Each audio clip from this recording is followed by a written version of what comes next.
So, okay, so again, we talk about suction depth, total head, discharge required, and pump discharge diameter. These 4 information, every extensionist that is working relating to irrigation should know it. You should know it. We know suction depth now. We know suction.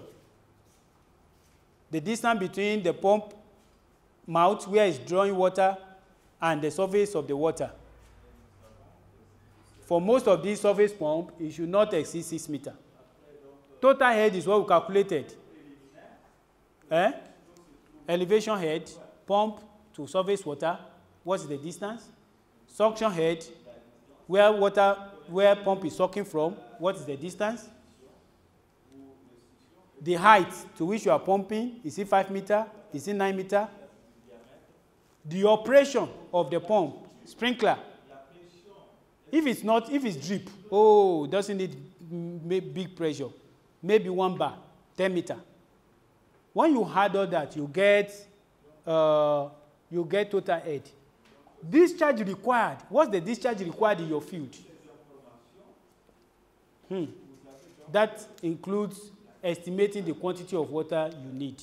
But you can always zoom for the purpose of planning and say, okay, we need a field that 5 meter cube per hour, 10 meter cube per hour. Don't forget, a meter cube is 1,000 liters. A meter cube is 1,000 liters. As we move on, we'll still talk a little about a discharge required. So discharge required is, what do I want my pump to discharge? We said that small pump can deliver 35,000. What do I want my pump to discharge? So all of these must be put together when you are selecting your pump. Okay? But now I will just save us a lot of trouble. I will just save us a lot of trouble. And we'll just zero in on that red pump, that small pump, those yellow surface pump that let's just zero in on them. Let's just zero in on them. Okay? Because that is what is most feasible in smallholder farmers. You see this table gives us a kind of summary. A kind of summary. This is like an extension information. Okay? From research, from our experiences as people who work in this. Now, this table is very important.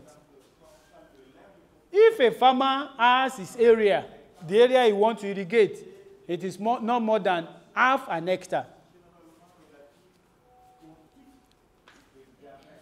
All this will still come in French, please. But if a farmer has area that is just less than half an hectare, 5,000 meters squared. 1 hectare is 10,000 meters squared, a size of almost a football field. Half hectare is what this farmer wants. His field is no more than half hectare for onion, for cucumber, for anything. And it's going to pump water. Don't forget, the farther the source of water, the tendency to need bigger water pump. But let's say the water is not too far. It's pumping from a tube well, or it's pumping from surface water that is not too far. And you want to use surface irrigation. Are we together? You want to use surface irrigation. That is, you put water on the ground, whether in check basin, whether in furrow irrigation. The farmer, you ask him and say, what is the size of your area? He says it's half an hectare. What type of irrigation do you want to do? Are you going to say, okay, I just want to put furrow irrigation or something? Once you use a pump of 2 inches, that farm should be okay.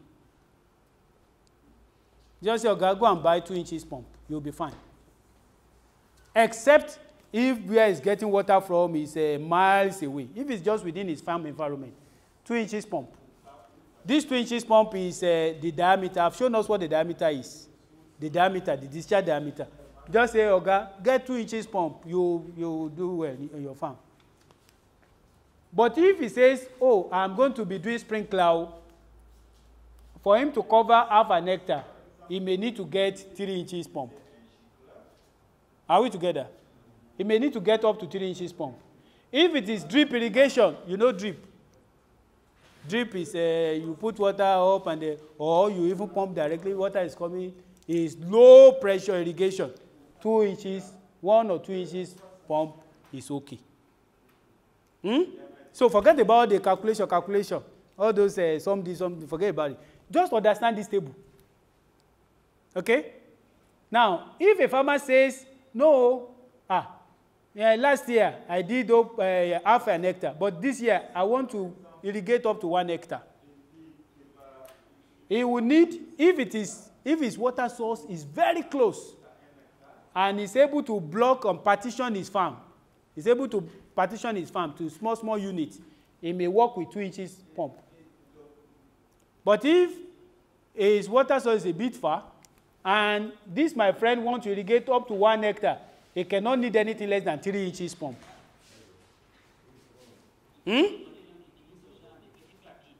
He cannot need anything less than 3 inches pump. When we say 3 inches, you know we are talking about the diameter. Are we together? I hope I'm not getting complex. No. Okay. So he may need up to 3 inches. But if he says, in that 1 hectare, I am irrigating sprinkler, he cannot do anything less than 3 inches pump. This 3 inches pump may give him up to 60 meter cube of water per hour and give him good pressure. Remember, you have to match that with the water source. If his water source cannot carry it, ask him, okay, don't expand. Manage the half hectare you have. Okay?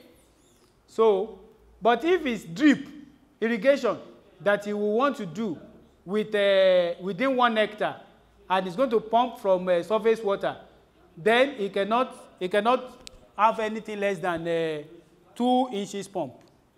He is not thinking of anything less than that. It must be 2. Okay? Now, if a farmer says, no, I'm expanding and I'm thinking of between 1 and 1.5 hectare. I am thinking of between 1 and 1.5 hectare. I want to irrigate between 1 and 1.5 hectare. That, my friend, cannot have anything less than 3 inches pump. For him, 2 inches is no go area, it's too small. So his pump, this pump that he will get, if he's thinking of 1 to 1.5 hectare, the diameter, the discharge diameter he's thinking of cannot be less than 3 inches. He does not have to think about 2 inches at all because of the larger area he will want to irrigate. Okay. And then, now, did you see not applicable? NA. So if a farmer wants to irrigate over an hectare using drip, he will need experts. Don't dabble into it. Because what it will take to put drip together for 1.5 hectare may be beyond this class. The intricacies of how to connect and all that, maybe you may need a service provider. You may need a service provider. If you don't want him to fail, you may need a service provider. Now, if a farmer now says, oh, I am thinking of 2 hectares. I am thinking of 2 hectares. I want to plant rice. I want to plant cucumber. Whatever I want to plant, 2 hectares. If his water source is a bit far, then that farmer should be thinking of 4 inches pump. He should be thinking of 4 inches pump.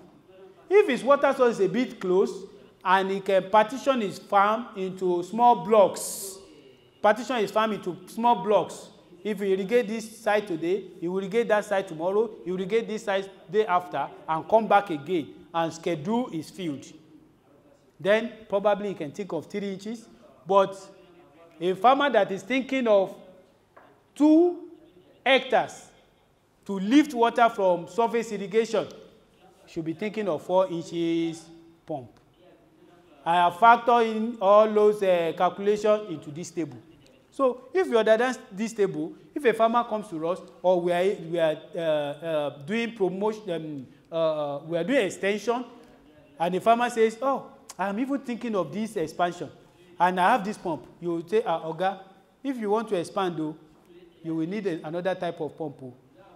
This is your pump that you used last year for half an hectare from this water source. Now pushing water to that place will not be sufficient too. It's very, very important. These are little places where farmers have problems, especially when it comes to irrigation. They want to use the pump that they used when they were doing half hectare, for now that they have expanded to 2 hectares. How will it be? So you now find out that even though they have access to water, but they are not able to irrigate sufficiently, and the crop is drying. The crop is drying. Very, very important. This table is a summary that we need to pay close attention. Maybe before I leave this table, is there any clarification, any question you want us to make on this table? Even if you didn't get all those operation head, leave those ones. Any question on this table? This table try to marry area, crop area, irrigated area, the type of irrigation, and then the type of pump using the diameter, the discharge diameter of the pump. That's point where water is coming out. Okay, any question before we leave this table? Any question? Any question? No question. I tried to explain very well. Sorry. Okay. Now I'm happy if there's no question, because this will guide us. Yeah, there's no problem. No problem. Okay. So I think we can move on. You know, we are combining the two, trying to look at the surface pump, the centrifugal pump, and then the solar pump. In our farm, there are different things we use our pump to do. It can be irrigation. You can also lift water even for fish or for other. So we must have an idea of the quantity of water we need per hour. A farmer should have an idea.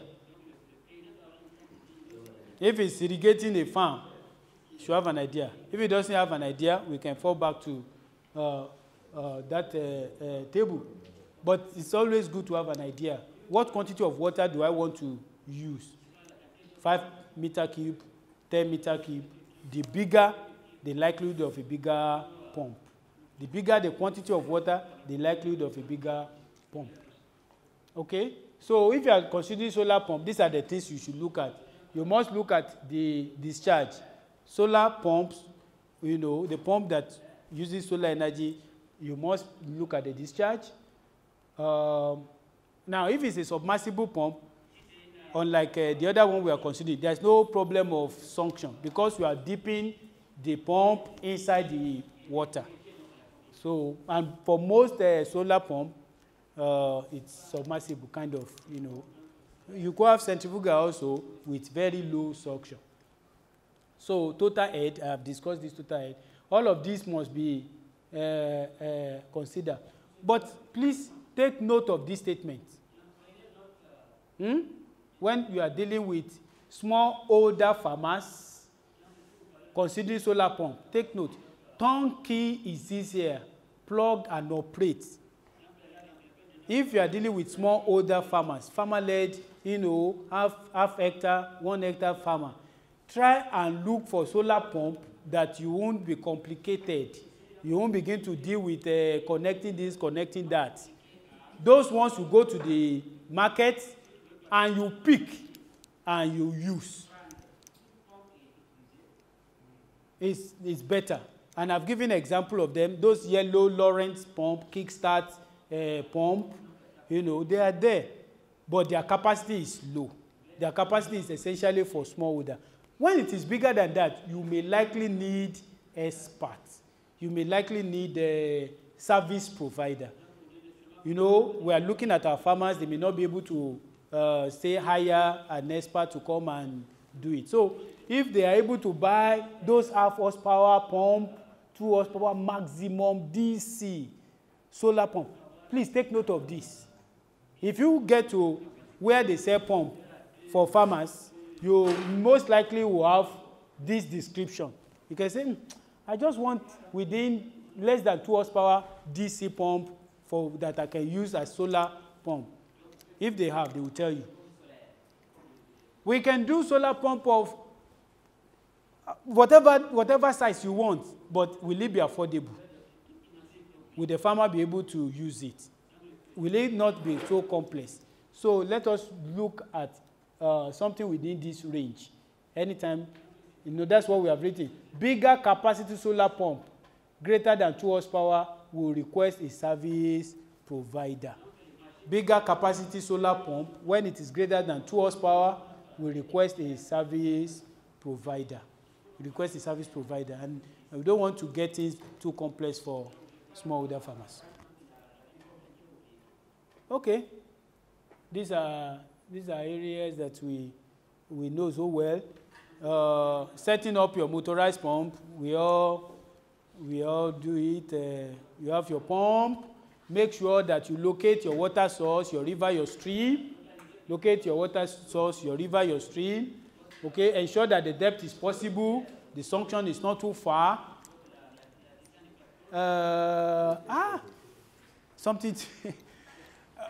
I just harvested one of my research fields back home.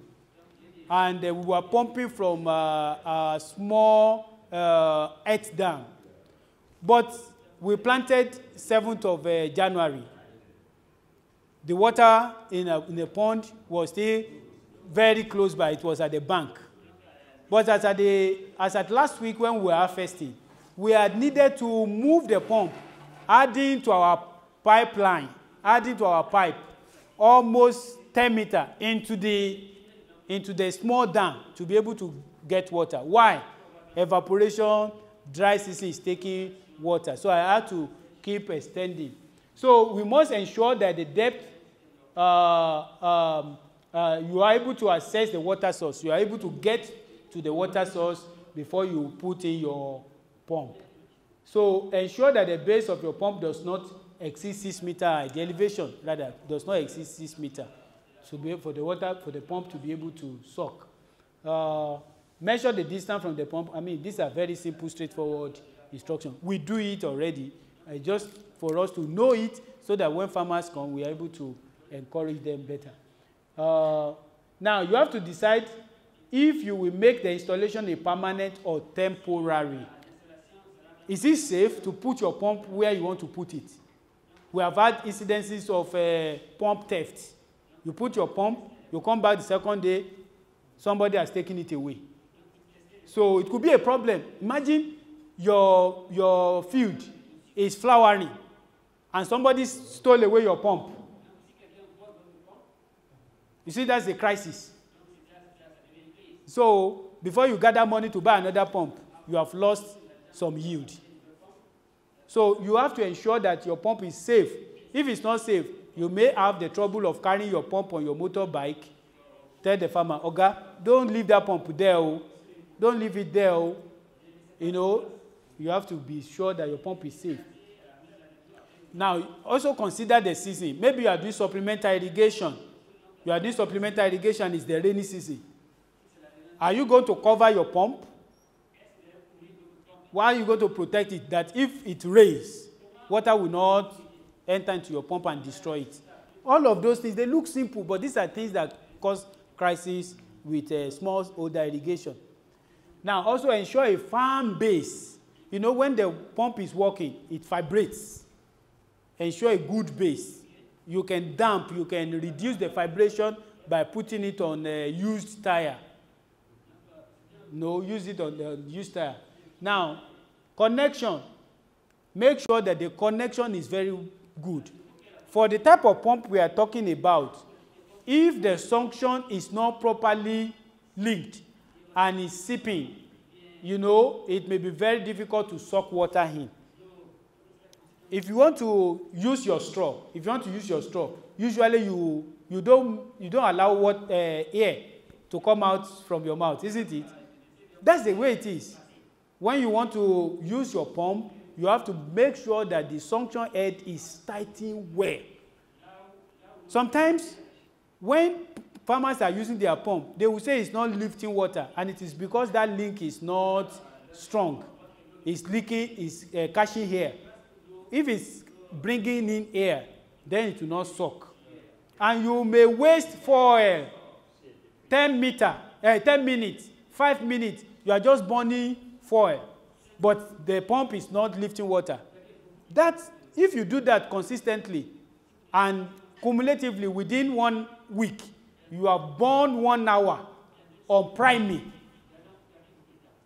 1 hour on priming. You have burned energy, you have burned foil for 1 hour on priming. It's a problem.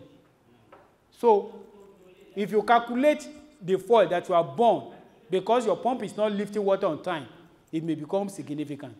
So if you patiently do your connection, ensure the farmers do your connection very well and all that, it will save a lot of trouble. Okay.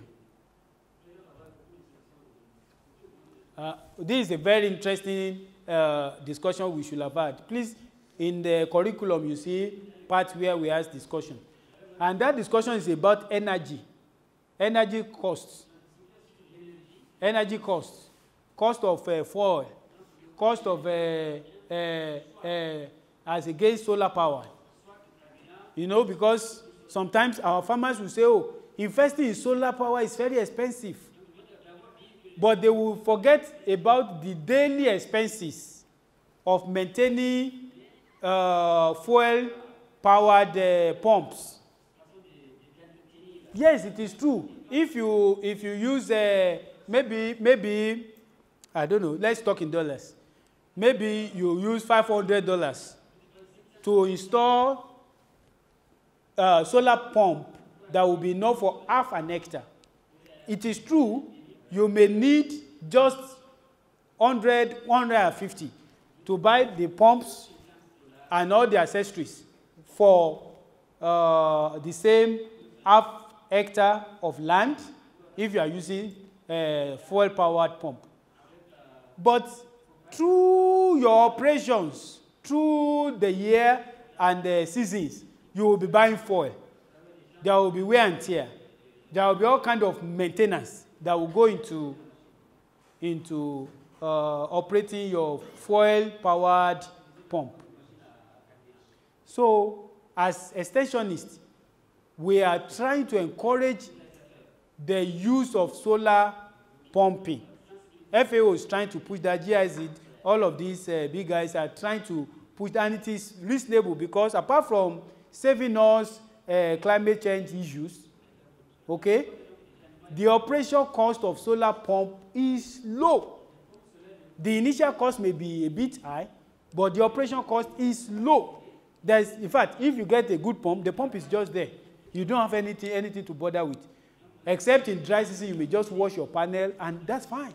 You just go on. As long as there is sunlight. Most of our irrigation is during the day anyway. We are not irrigating in the night. So you see, we can use solar pumping a lot for the smallholder. The initial thing is this issue of cost. Now, also, we may help our farmers have a list of irrigation service provider. You know, I have restricted myself in this presentation to nothing more than 2 hectares. Nothing more than 2 hectares. But that's too small. With pumping and with some good advice or extension support, a smallholder can do up to 5 hectares. But if a farmer wants to do up to 5 hectares, he will need some little assistance. So as part of our water management, irrigation, extension services in our various departments. It is good within our environment. For example, in Dosso now, or in other places in Niamey, we should have a list. We should have a kind of information that can guide farmers about irrigation service providers. Okay? Is that okay? Yes. Okay, yes. In fact, I'm almost done for this second module. Okay, so it's very important, whether it's solar irrigation service support, whether it is conventional design, planning, it's important. It's important that, okay, once we are talking beyond farmer-led, a medium-sized farmer can also approach us and say, yes, I want to invest in sugarcane production. You say, where is your field? Okay, you can't plant sugarcane there because there's no water. You can cancel the person. Because you have this basic knowledge of pumping and the rest, you are able to say, you cannot do sugarcane there. You won't have enough water. Because sugarcane is high water consuming crop also, just like rice. Okay? So it's important that we help to identify irrigation service provider or equipment supply within our area. It should be part of our responsibility. Okay, we should know also those who deals in solar pump for irrigation. It's very important. Okay, since we are still going to do closed pipe conveyance, pumping goes with closed pipe conveyance. It's the next module that we're going to discuss. And I don't want us to waste time on that for now. Okay? How best do you use your pump? Now we have said, okay, we can estimate what we need. We can identify the pump capacity. We can relate area to the type of pump that we may need, at least roughly. But there are two major ways that it's important for us to identify in the use of our pumps. One has to do with pumping through pipes, or what we call closed conveyance system, which we are going to study in itself. We are going to make a presentation in itself, next. And then we can also talk about, consider combining our pump with irrigation, with sprinklers. That itself is something we are going to look at more closely. But just to say that it's important. Okay, so this is supposed to be activity 6 under that module, and when we are cascading, when we are bringing this training to farmers or other extension agents, it is important for us to let them think through benefits of pumping in irrigation, different things that they think they can use water pumping to do. Yes, we can irrigate. We can pump for animals. Okay, we can pump for animals. We can use different type of irrigation systems with pumps. We can use sprinklers. We can use drip. We can also pump for surface irrigation. That's when you just lift water and you allow it to flow, depending on whether you want to use furrow irrigation or checked basin or border, all of that. So it's important that we let our farmers and especially the extension agents, as we train them, to realize that, look, there are different possibilities, different ways that pumping in our farm can become very, very beneficial. Now, we will zero in on closed pipe conveyance system. In many of our farms where farmers still use pumping currently, not many actually use sprinkler or drip irrigation. many of our farmers, you know, they will still use surface irrigation. But as we begin to talk of water management in the atmosphere of climate change, where, I mean, we just came from outside. I'm sure this temperature we felt outside there cannot be less than maybe 45. Should be, huh? So I pity the guy that is irrigating there. It's not a small thing. So that tells you the rate at the evaporative force, the rate at which water will be going, you know. And generally across Sahel, it's been established that temperature is on the rise. The direct implication is that evaporation is also on the rise. So when we pump water, imagine pumping water from down groundwater or even from our pond, and then spread it in feed channels for 50 meters, for 20 meters, I mean for 50 meters, for 100 meters, or even for 200 meters. So when you, even from evaporation alone, look at the volume of water that will be lost to the atmosphere. So that is why we are now thinking that those are our feed conveyance that used to be open channel. Can we begin to think of using pipes? Can we begin to think of using pipes, PVC pipes, HDPE pipes, you know, and many of these pipes can serve many years. So one big advantage of being able to change that practice of open canal, and we're not talking of big irrigation schemes now. We're talking even within farmers' field, within a farmer-led smallholder irrigation. Somebody pump water from his river, small, and he's still putting in the channel to go some distance while he's trying to use surface irrigation. We want to begin to see if we can change all that to reduce the water that is lost to evaporation and all that. So pumping gives us a very good advantage in that regard. If you have, do you have, what's it called? Tempo, no, marker. Do you have marker? Can I use flip chart?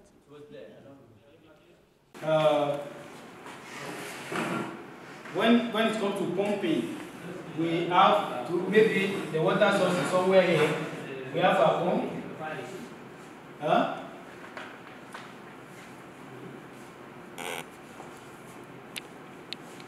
This small sketch is very important when it comes to at least planning the little smallholder irrigation farm. Where is the water source? Where are you placing your pump? What is the distance? The farthest distance? The length of your field. The length of your field.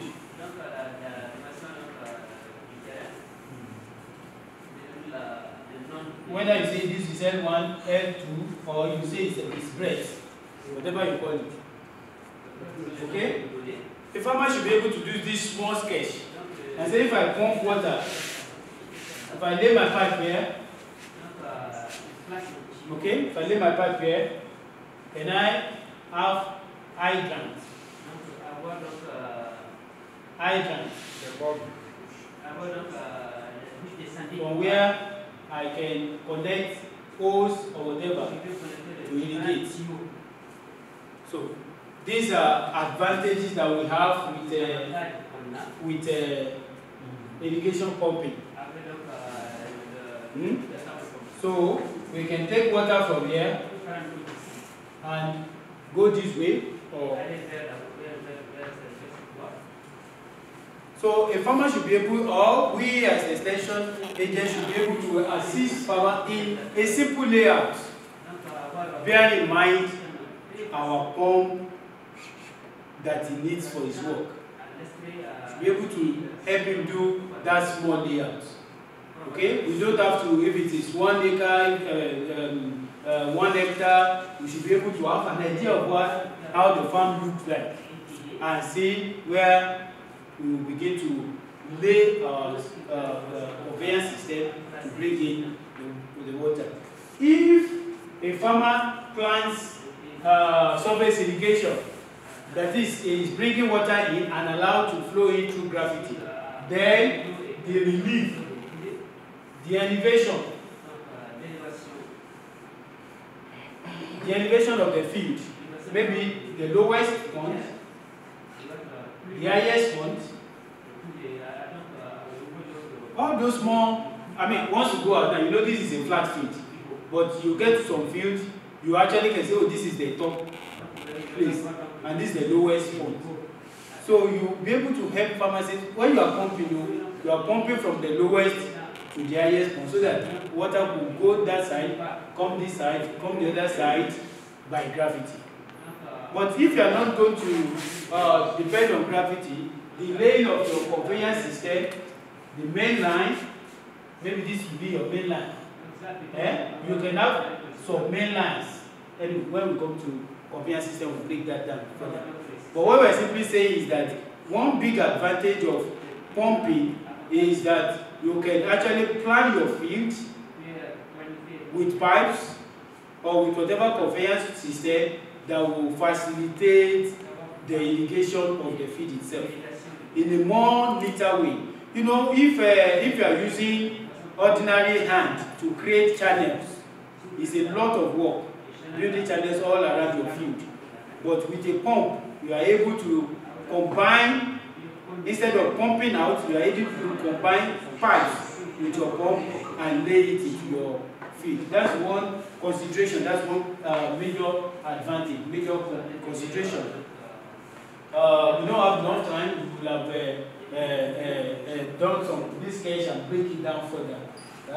We sketch the main line, the number of hydrants and things like that. So, yeah, this is just a follow up to that. Pumping also enables us to combine with sprinklers. And then we are going to have lesson on sprinklers tomorrow. Yeah, there are different types of sprinklers.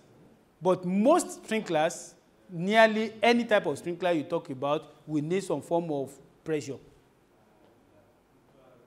The sprinkler is the water application that is either rotating or spraying out, but it mimics rain.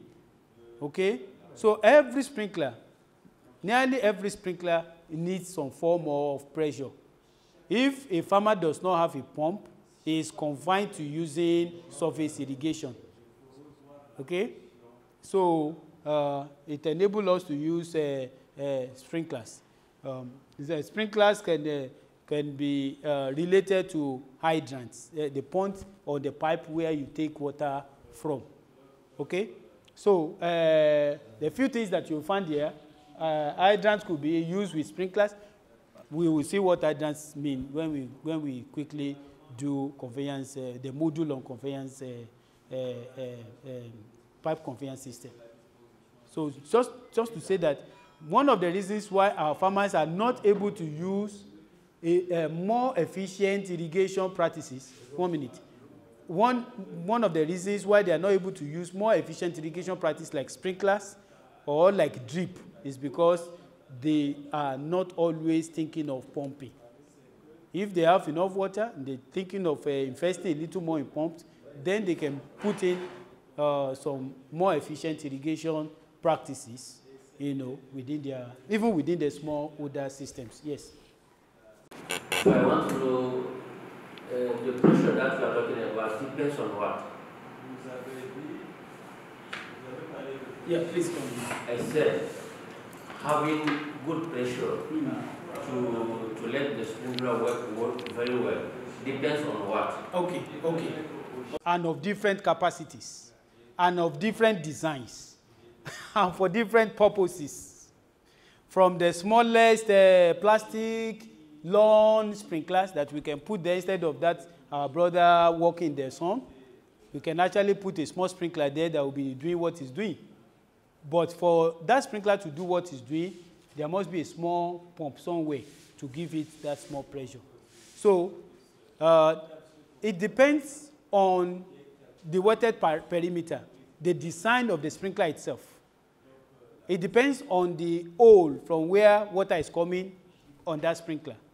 It depends on the bigness, what we call the capacity of that sprinkler. You could have giant sprinkler that could cover in diameter, could cover even up to 60 meters, 30 meters here, 30 meters there, forming a circle. And you can have a very small sprinkler that will cover a small area.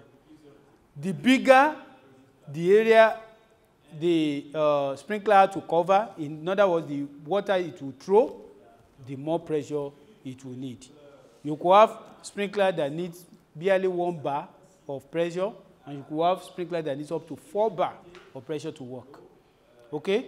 Now, we are simply talking of a small order.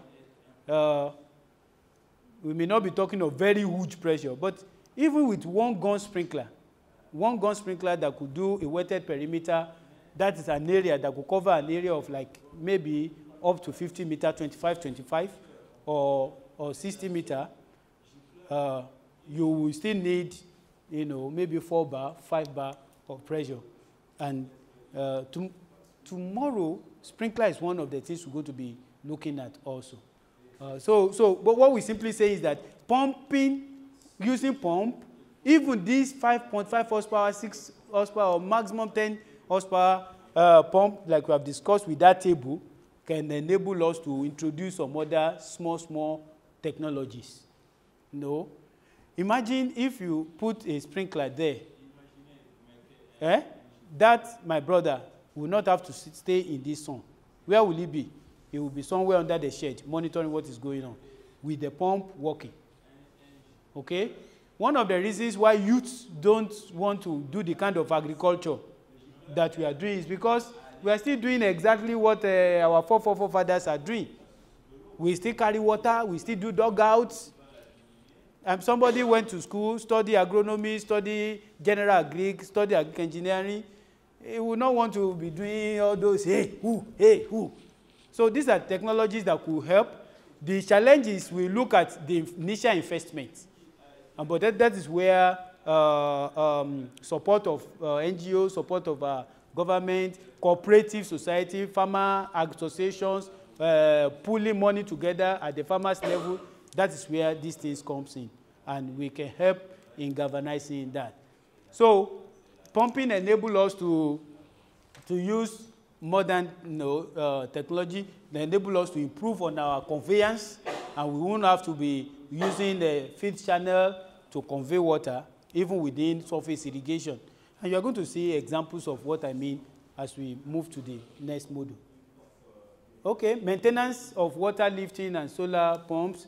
Well, let's check this table. Okay. So if you have a situation where the pump is not lifting water, in terms of pump maintenance, what will happen? Maybe your suction is too far. Maybe the connection is poor. If it is for small foil-powered pump, ensure that the pump is properly primed. Maybe it has trapped here inside. But if it is solar pump, most likely it is about connection, if the pump is not working. Okay? So you may have to increase the engine speed. I mean, these things are there. They are very simple tricks that we use in managing the 5.5 horsepower, that small pump that we described the other time. Okay, sometimes the pump is lifting water, but not continuously. The pump is working, but it will push water, then it goes down. Then it goes down, most likely it is suction problem. Or that the suction end, where the water is coming, is blocked. Maybe it's blocked with sediment. If the farmer is complaining about that, he should check that as much as he has water in his pool, if he has water in his river, but pump will pick and drop, it's likely the suction is not perfect, or there's something blocking the thing. The pump engine is not working. We don't usually have that with solar pump. It's either it's working or it's not working, since it's an electrical system. Okay, but for diesel power or solar power, if the engine is not working, there may be problem of fuel. Maybe the fuel is gone. You have spent the fuel, or the engine itself has problem. You may need to call in somebody to service the engine. If the problem persists, you may request for a maintenance technician to look at it. Okay, if the pump is vibrating, then check the seats, because if it's vibrating, the connection may give way. You may have problem with the connection. If you don't, the pump, yes, the pump will vibrate, but it should not be jacking. So, I mean, these things look so small, but you can imagine the time that could be wasted if some of these things are not properly put in place. I mean, imagine you are in a wheat season, and at the point when you don't want to play with water, then the pump has a problem. You have a big problem. Within a week, you have lost. There's going to be a serious yield issue. And the same thing goes for nearly all crops. So the pump is like a live wire. Once you are doing a pumping, and most farmer-led irrigation has something to do with pump somewhere. That's why we are looking at it. So when our farmers are setting for the field, when they are preparing to start their field, we tell them, go service your pump. Make sure your pump is in top mode. If it's possible, have a backup. If it's possible, have a backup. You have used the pump for 3 years. Some more courage. Buy another one. Clean that one up to be a backup. So that if anything happens, you can quickly change, and you don't want to stop pumping or giving water. I mean, look at this temperature. And you have a field, and you can irrigate. The whole thing will just become vegetable. It will just die off. You pass the wheating point immediately. So that's why it's very important that farmer-led irrigation revolves around pumping. Whatever type of pump you are using, solar pump, fuel-powered pump, treadle pump, it revolves around pumping. So you must maintain the pump very well. Check the oil. Encourage the farmer, check your oil. Don't assume, have extra. And as the age of the pump increases, as it's aging, as it's becoming elderly pump, if there's anything like that, you know, the more likelihood you will need to check the oil more frequently and top the oil. You know, so if our farmer, if they need to get some basic training from technicians, that guy that normally come to help them fix, let them get that training about maintenance of their pump. It's very important. It's very important. So that's why we are emphasizing on pump, because it is key. It is key to conveying water, to lifting water from one point to the other, either for our fisheries, either for animal husbandry, or even the normal irrigation. That using of pump is very, very important, and we must not joke with the efficiency. If the pump discharge is bursting. Okay, yeah. What we mean by bursting is the discharge. You know, as you are pumping, boom, the discharge just give way. For those of us who work, you know, you use rubber, you use some things, and when you are pumping, suddenly the thing just push it out and splash everywhere. Then the connection is poor. What you are using for connection is poor.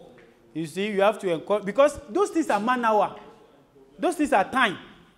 Irrigation is resources and time. Time to give water to your crop. If you are having bursting, and then you started irrigation that's supposed to be 1 hour or 2 hours. You started at 8 o'clock. You are bursting and bursting and bursting, and you are now 10 o'clock. The temperature has increased. The plant is suffering. If that continues for 2-3 days, you are in a big mess. So encourage farmers. We have to encourage them to buy good connecting devices, quick coupling devices. Or if it's rubber they are going to use it well. Avoid bursting. It is better to invest in good hose or pipe than those ones that will not last. It's better to invest. in something that will last than those ones that before you know it has given way, before you know it has burst, before you know it has burst, and then you keep buying and buying and buying and buying. Sometimes when we go to the people, they will say, this one, I don't know whether it happens here in other place, but they will say, okay, Oga, this one per meter is 15 naira. But this one per meter is 40 naira. Or 47. But this one per meter is 15.7. You already know that that difference in cost is something related to quality. So some of these little things, they look so little. Can we be discussing this? I tell you, they are serious matter that extensionists need to call the attention of farmers to. You need to say, you are going to irrigation, my friend. What about your pump? Oga, try and have a backup. This thing can fail. Maintain your pump very well. Connect your pump very well. You are going to use conveyance system. Make sure that you are not locking your valve. Otherwise, you pump and you have locked your valve, boom, the whole thing will burst.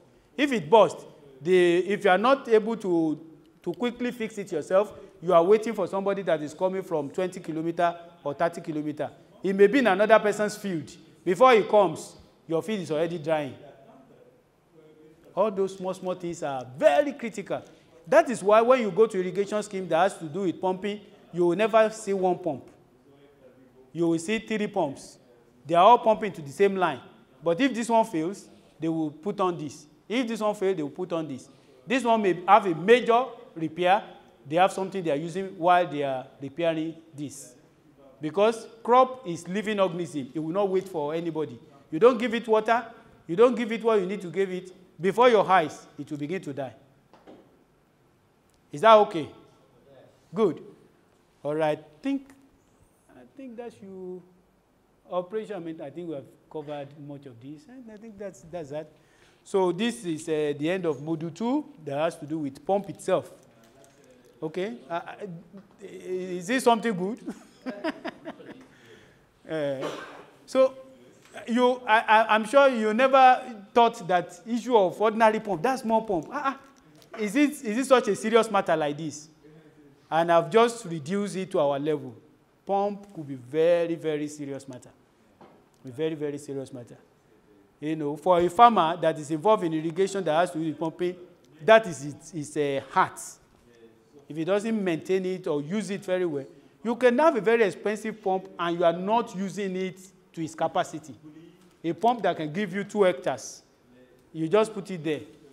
And you are even using it to cause erosion. If you don't know how to harness the water of it's pumping and it's gushing out, and you don't know what to do with it, it will even destroy your field. Okay, so it's very important. Maintenance is very important. Priming is very important.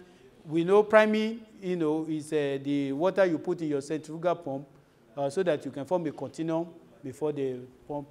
Sometimes you can be there for 30 minutes, and simply because the suction is not, it's having some spaces.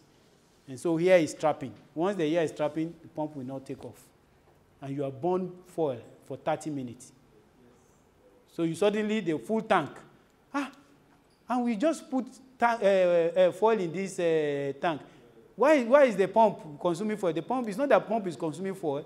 You have only used almost 30 minutes of your using your pump, but you are not really pumping. You are just trying to prime.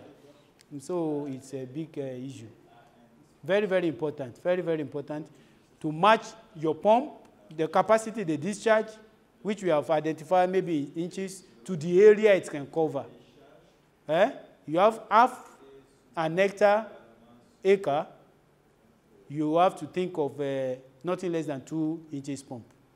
If you must go to 2 hectares of land and you want to pump from surface water to irrigate up to 2 hectares, you have to think of up to 4 inches pump. If you think you don't have capacity for 4 inches pump, then you will partition your feed maybe to 6. Maybe to 6, or to manageable level that 2 inches pump can handle. But if that partitioning is too much, that before you move from A to B to C to D, or to plot 1 or block 1, block 2, block 3, to come back, this one is already stressed. Then it tells you you still have to change your pump so that you can have more water. Above all, for you to be able to use your pump sufficiently for irrigation, you must be sure that you have enough water source. Your water source should be sufficient. Your water source should be sufficient. If it's groundwater, like tube well, or like open well, or like dugout, can you lift 35,000 liters in 1 hour? Can that dugout give you 35,000 liters in 1 hour? Can it? If it can't, can you think of what size of pump that will just match what you have and reduce your area to meet that? If you bring big pump, you are pumping, and you open your field, and there's no water, you will end up saying, that technology is bad. It's not that technology. You have not only done your calculation well. Okay. That summary that I've given is what you find in aid memo. Aid memo, that's to aid our memory. You'll find what I've just described. That summary, it will be in the aid memo. It's looking at pump, what is it about it? You know, we start from what they know, like that, gradually. The different materials, basic element of connections, and type of connections that's available and all that. Okay? So we want to quickly do that. So, like I said, we always start with group discussions. You know, let people talk. Has anyone in the group used some kind of pipe conveyance system before? If somebody say yes, share your experience. If somebody say no, tell us how do you convey water? I use hose. What the length of hose you use? What are the advantage and disadvantage of the hose? You know, what are the problems they are encountering? Let everybody feel contributing little or more to the discussion. Okay? If you have a picture of a field with different conveyor system, you know, the normal feed channel, you put water, and then the water is part of the water is going to seepage. Some are breaking away, you know, because the canal is breaking, you know, evaporation is taking those things away. Show a picture of that. And then you have a picture of anybody that has done pipe conveyance. Show it also. Okay? It's very important. Okay, so this is what we have just said. Okay, so but what exactly is this technology about? It's about using pipe, essentially PVC or HDPE, high density polyethylene pipe, or polyvinyl chloride. No, those are just what PVC and HDPE means. We know PVC pipes, we use them in our houses, but there are two types of pipe, or even more. There are the sewage pipes. The sewage pipes, the one we use for our sewage conveyance in our homes, they are not pressured pipes. They can work under pressure. So we are not talking about those ones. So when you go to the market, they are very cheap. They don't cost much. But we can use that because what we want to do is pumping, using our pump to push water in the pipe. So we need, if you go to the market, you say, I want pressure pipe. Okay? Once you say you want pressure pipe, the people that are selling those, that you are making a difference between pressure pipe and the sewage pipe. We don't use sewage pipe in irrigation pumping because it can't take the pressure of the pump. Is that okay? Can't take the pressure of the pump. You see now, my engineer was talking about whether we bury the pipe. You see this one is buried. This is FAO material. I buried this. You see the pump is taking, now you know what we are doing here, suction. Okay? What did you say? This suction cannot be too deep, Abi? For most pump, it's just about 6 meters. Okay? So if this water level is below 6 meters, what am I going to do? We look for a way of bringing this pump close. We look for a way, whether we cut that place or whatever, manage the area, cut and fill, to bring the pump close. If we must use this type of pump, If we can't use this type of pump, what other type of pump can we use? Submersible. I can then put a submersible pump here, and I won't bother about a suction because it will be swimming in the water, okay? And then it can pump out for me. But if I'm using submersible, am I sure nobody will come in the night to come and steal my submersible pump? So if I don't have the problem with that, and then submersible pump again may likely be electrical. So can I have electrical system to power such? If I cannot, I am constrained to use this foil power pump. So I have to bring it close, and then, you see now, it's possible. All of us can do this thing. You see the water source? I cannot put my pump too far. I have to put it very close. So when I put it close, this can also be groundwater. I put my pump there, I lift it up, and then this is what we did initially, first module. This is second module. Now we are here. Okay? Are we together? Are we together? I appreciate us. I know how difficult it is to sit down for hours receiving lectures. I appreciate us. Maybe you should just do like this. Interpreter, let everybody stand up. 1 minute. You don't have to move around. Just stretch your leg. Bend down. Turn, Just do something. Just for those of us that can drink water, take a sip of water. we dealt with this place, and we specifically look at maybe shallow groundwater, but it could be pumping from a pond, or pumping from a river, or pumping from a stream, or pumping from anywhere. It should not be too far to use this type of our common pump. Supposing we have solar pump, we can put the submersible there, arrange our panel somewhere here, and then the water is pumping. Okay? Now, we now want to look at this. And that's what the whole idea of closed pipe conveyance system is. Okay? Now, we say this technology, we try to replace the usual water conveyance using feed channel, especially for distribution within our field. First, for conveyance, this now enables us to put our pump somewhere and pump for a distance. Usually, when we see this kind of system, it is big scheme. They're pumping with one giant pipe. But we're saying if at the small order, I can pump some 50 meters. I can put my pump somewhere and pump some 50 meters and use conveyance system. Okay? So it can be buried or laid on the field surface, and I've explained what are the factors. If you do not own the field, you rented the field, and there's no guarantee that the owner is giving you a lease or a rent for 10 years, for 20 years. If it's just 2 years, 1 year, the person says, Oga, I want to use my field too. It's difficult to say you want to bury. If it's a very small field, half an hectare, if 1 hectare, you may not have to incur the expenses of excavating and burying the pipe. Again, if it's a small field that you are manually clearing, you are not thinking of bringing heavy-duty equipment, tractors, mowers, and things like that, you may just manage your field, lay your pipe.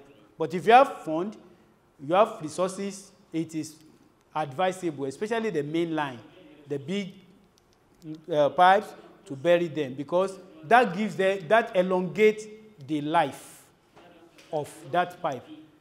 You can imagine if you lay your pipe under this 50 degrees centigrade, over time it will break down.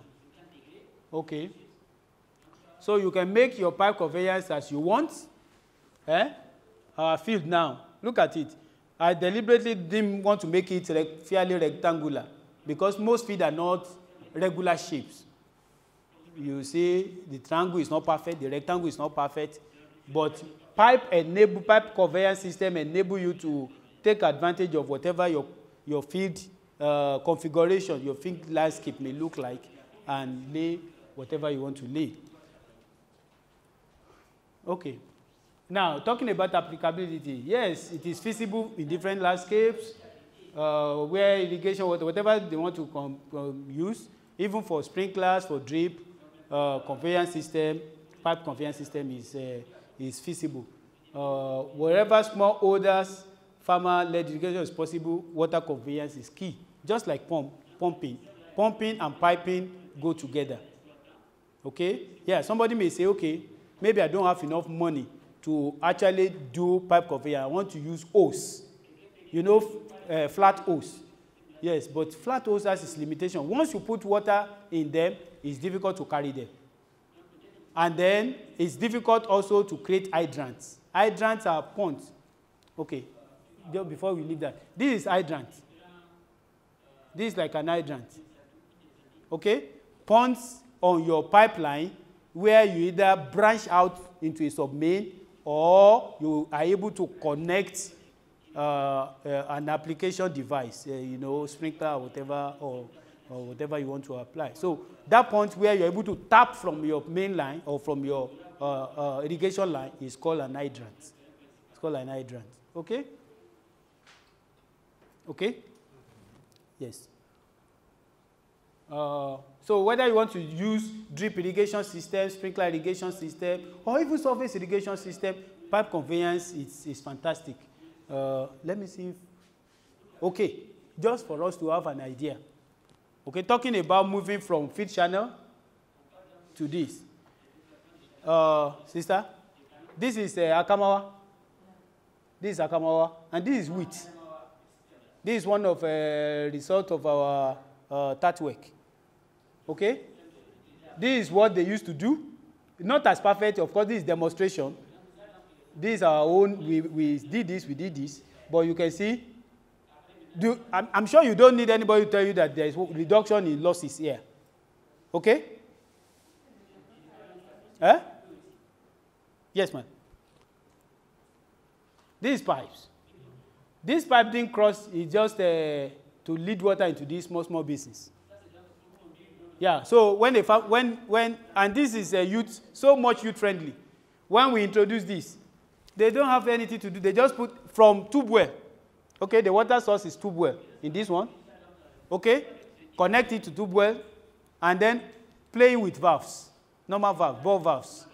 Just playing with valves. You close this, open this, close that, and that. Yes, ma'am. Youths, they were excited.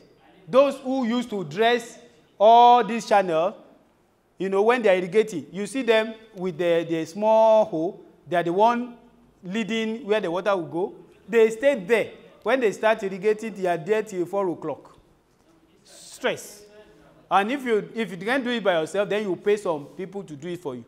Now, if you muster some investment and put this, if this needs to be there for, you need to put water there to be maybe some 1 hour, you just open this, open the next one, and then you go and sit down. Again, you may have measured the water rates.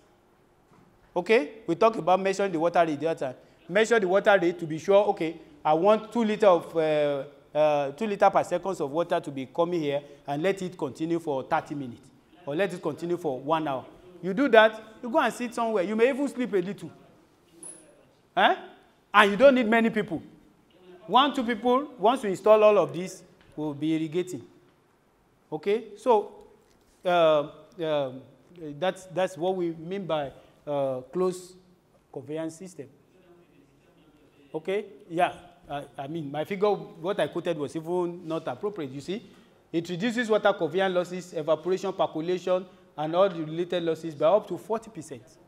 That's from what we found out from TAAT work.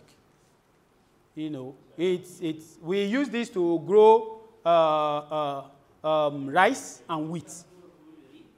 We also, it's part of what we introduced in Mali and Burkina after we did the tube well. Okay.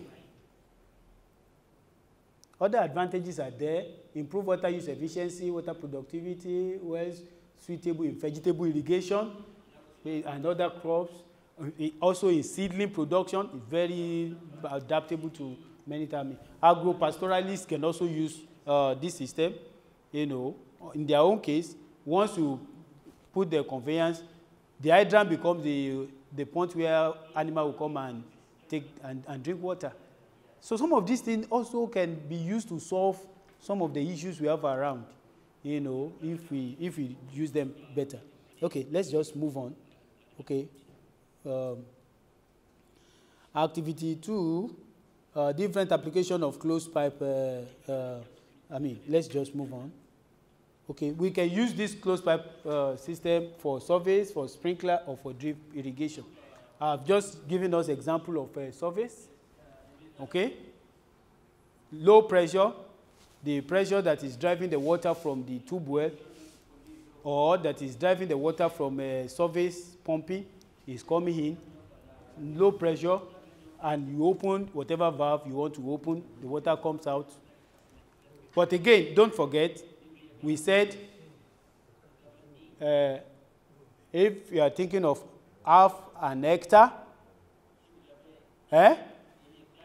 2 horsepower pump. If you are thinking of between half an hectare and 1 hectare, depending on where you are pumping from, if you are pumping from a far distance, then you move to 3 inches pump.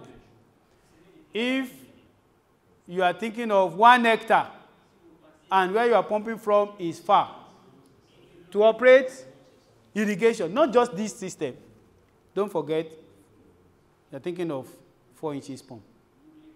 Okay? Okay?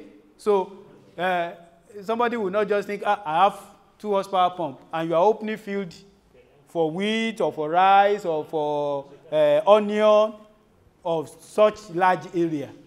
You have to match the area with the pump capacity. And you have to match that with the water that is available.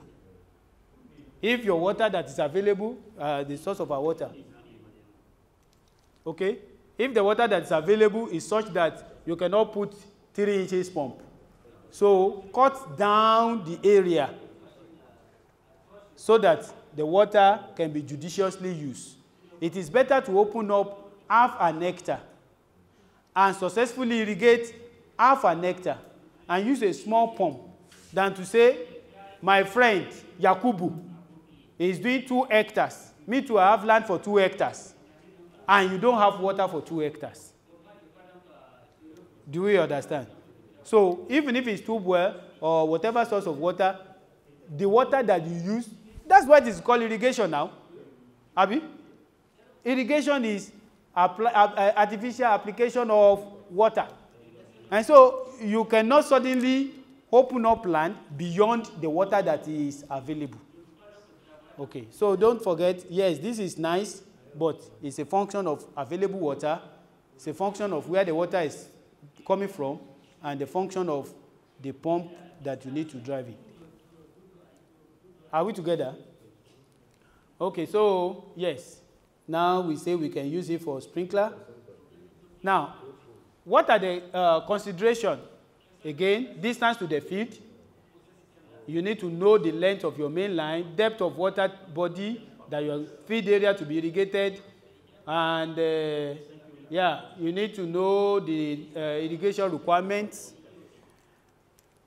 I don't want to get things complicated. The volume of water in liter per minute or meter cube per hour, the crop water needs, irrigation methods, and all that. So you need to know that. You have to consider that before as part of okay. Now, if you go to the, you say, okay, I have this field. This length is 50 meters. My field, this length is 50 meters. And this breadth is 30 meters. It gives me 1,500 meters squared. Okay? So, I will need to know what pipe am I using, what connectors, what elbows. All these things I need to know what am I using. Okay? But before we go into that, please don't forget, when you go to the field and you are talking, or a farmer is talking about pipes, there are 2 ways the pipe sizes are always mentioned. It is important that we take note of that. We talk about imperial and metric. You see, sometimes when we say inches, that's imperial. When you say mm, meter, that is metric. Okay. I have put in a document a table that brings these things together. Okay. Let's not get things complicated.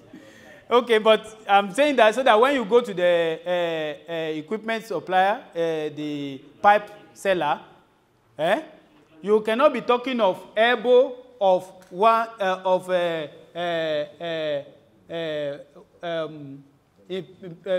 what's it called? You cannot be talking of elbow of 3/4, and then within the same area, go to the pipe and say, I want pipe of 63 mm. You have to stick with one. You have to stick with one as an extensionist. And especially when we are training or when we are counseling or when we are helping farmers, you have to stick with one. So if you are talking of inches, please talk inches. If you want to talk of a metric, talk metric. So, but essentially, just let's follow this layout. Let's just follow this out. Okay? Every field has this boundary. Every field has this boundary. Whether it is half-hectare field, whether it is 10 hectares field, whether it is 500 hectares field, there's always this boundary. Okay? So, but before, maybe let's just look at fittings. We'll come back to this. Wherever we stop today, we'll continue tomorrow. Okay? Because it's very important to do this setup layout. But first and foremost, what I'm saying is, okay, now we know I am doing pipe. I want to combine pipe with my pump. Now, whether HDPE, whether PVC, when you go to the market, they either come in imperial or in metric. So we are saying, pick the one you want to deal with, because there is slight variation in sizes. Okay? So if you say one, this is 3/4, Abi, is this 3/4? I can see that very well. Okay, whatever. So if you pick 1/4, that's 1/4, you see that is about 8 mm in metric. Okay, this is 3/4, yes. If you pick 3/4, that's about 26.7 mm outer diameter, and internal diameter is about 25 mm. So if you say 3/4 imperial, if you say 3/4 imperial, that's about 25 mm. So you need to know exactly. If you are saying 25 mm, say 25 mm for elbow, for connector, for pipe, for everything. So take whichever one you want to take. Okay? So all the fittings, everything. And then there is also issue of pressure rating. But don't worry yourself. Most pipes that are available are around 6 bar. They should, most pressure pipes, you know, we have made a distinction between sewage pipes and pressure pipes. And we have said that if you want to do irrigation using pipes or HDPE pipes, once you go to the market, tell them, I want to buy pressure pipes. Okay? Most pressure pipes will do whatever we want to do at this level of irrigation. 4 bar, 5 bar, that will be fine. Okay? You must have seen this in with plumbers, have you? You must have seen all of these. These are our pipes. Okay? These are pipes, and this is PVC pipes, this is HDPE pipes. Okay? They have different uses. Within this, our place in Niger, if you go to Niamey, I'm sure in those also, you have people that are selling this. They may say, oh, we don't have pressure pipe because except you want to use it for pumping, it is not something that sells fast. But for people, that's why we said, as extensionists, as part of our information in this water management, have an idea of where you could get what in your country. Where you could get what. If not all over your country, at least within your area. My extension, I want to do this. Can you direct me to where I can buy this? You should have an idea. You should have an idea. So you see, pipes. Did you see the difference? Now, when we talk about HDP pipes, they are a bit different. The major difference is that HDP pipes are easier to work with. They come in threads. You can quickly, you see, look at the connector for HDP pipes. It has thread. Look at the connector. You have to use gum. Gum is one small limitation for PVC pipes, especially in irrigation. Okay? But there are places where instead of using connector, you may use union. Okay? Look at elbow. This is what we call elbow. You can read it up. This is T. We use this in branching. We use this in branching. You will see, we will deal with how to use it soon. And now you can make your network. We'll do it. Okay? See, pipe. You want to connect two pipes, you use a connector, or you can use any of these, or you can use a union. Okay? Okay. Good. Good. Okay, so we have our water source. P. Pumping is coming from here. Okay.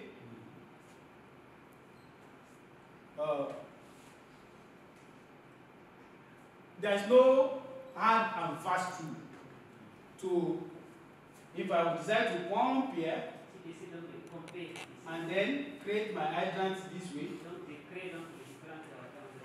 or if I decide to pump here and create my hydrant this way, no hard and fast rule. The most important is you want to look at, are you taking advantage of the elevation? Are you taking advantage of the elevation? Are you taking advantage? Do you want to pump your water and use a little of gravity to aid your flow? Okay? So, let's say this is highest point in the field, lowest point. Okay? Just relatively. Lowest point, and of course, maybe that is where water is coming from. So, if I decide to pump here now, and then I have my hydrant around here, you see now the pump will be doing a lot of work to push water up. Do you agree? To be doing a lot of work to push water up. Okay? All of us are engineers. Madam? Yes, good. So, it makes a lot of sense to pump up one line, not branching, and then branch down. Makes a lot of sense. Okay? Now, maybe as I pump up from my main line, this becomes then my main line.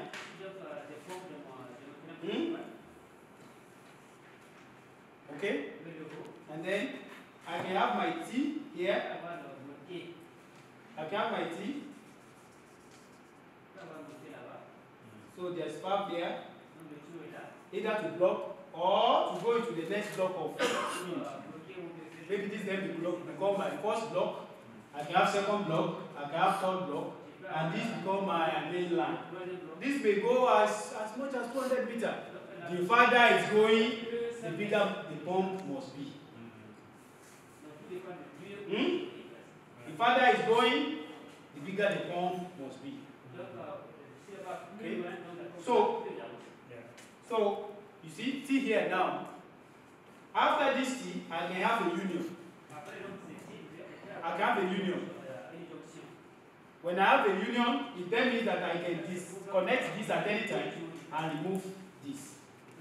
So It is, you see, this kind of conveyance thing, it is as much as you know how to use those T, union, connector, you just be playing around.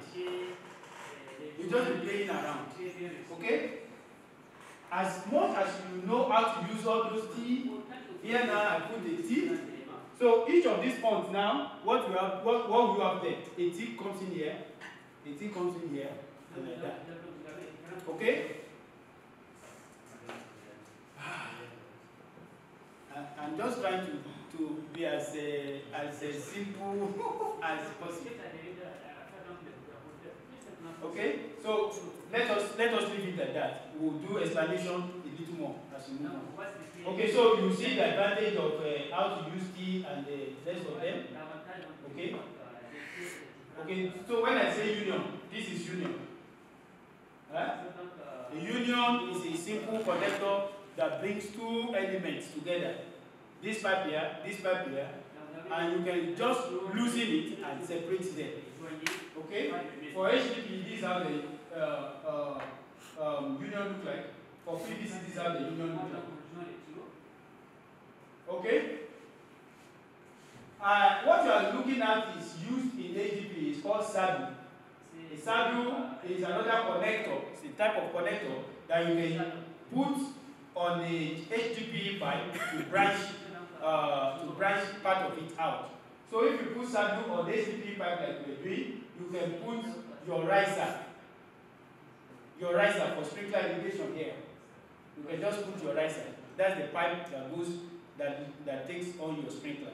So these are the kind of things. All you needed to do is know a little more about all these plumbing materials, all these connectors.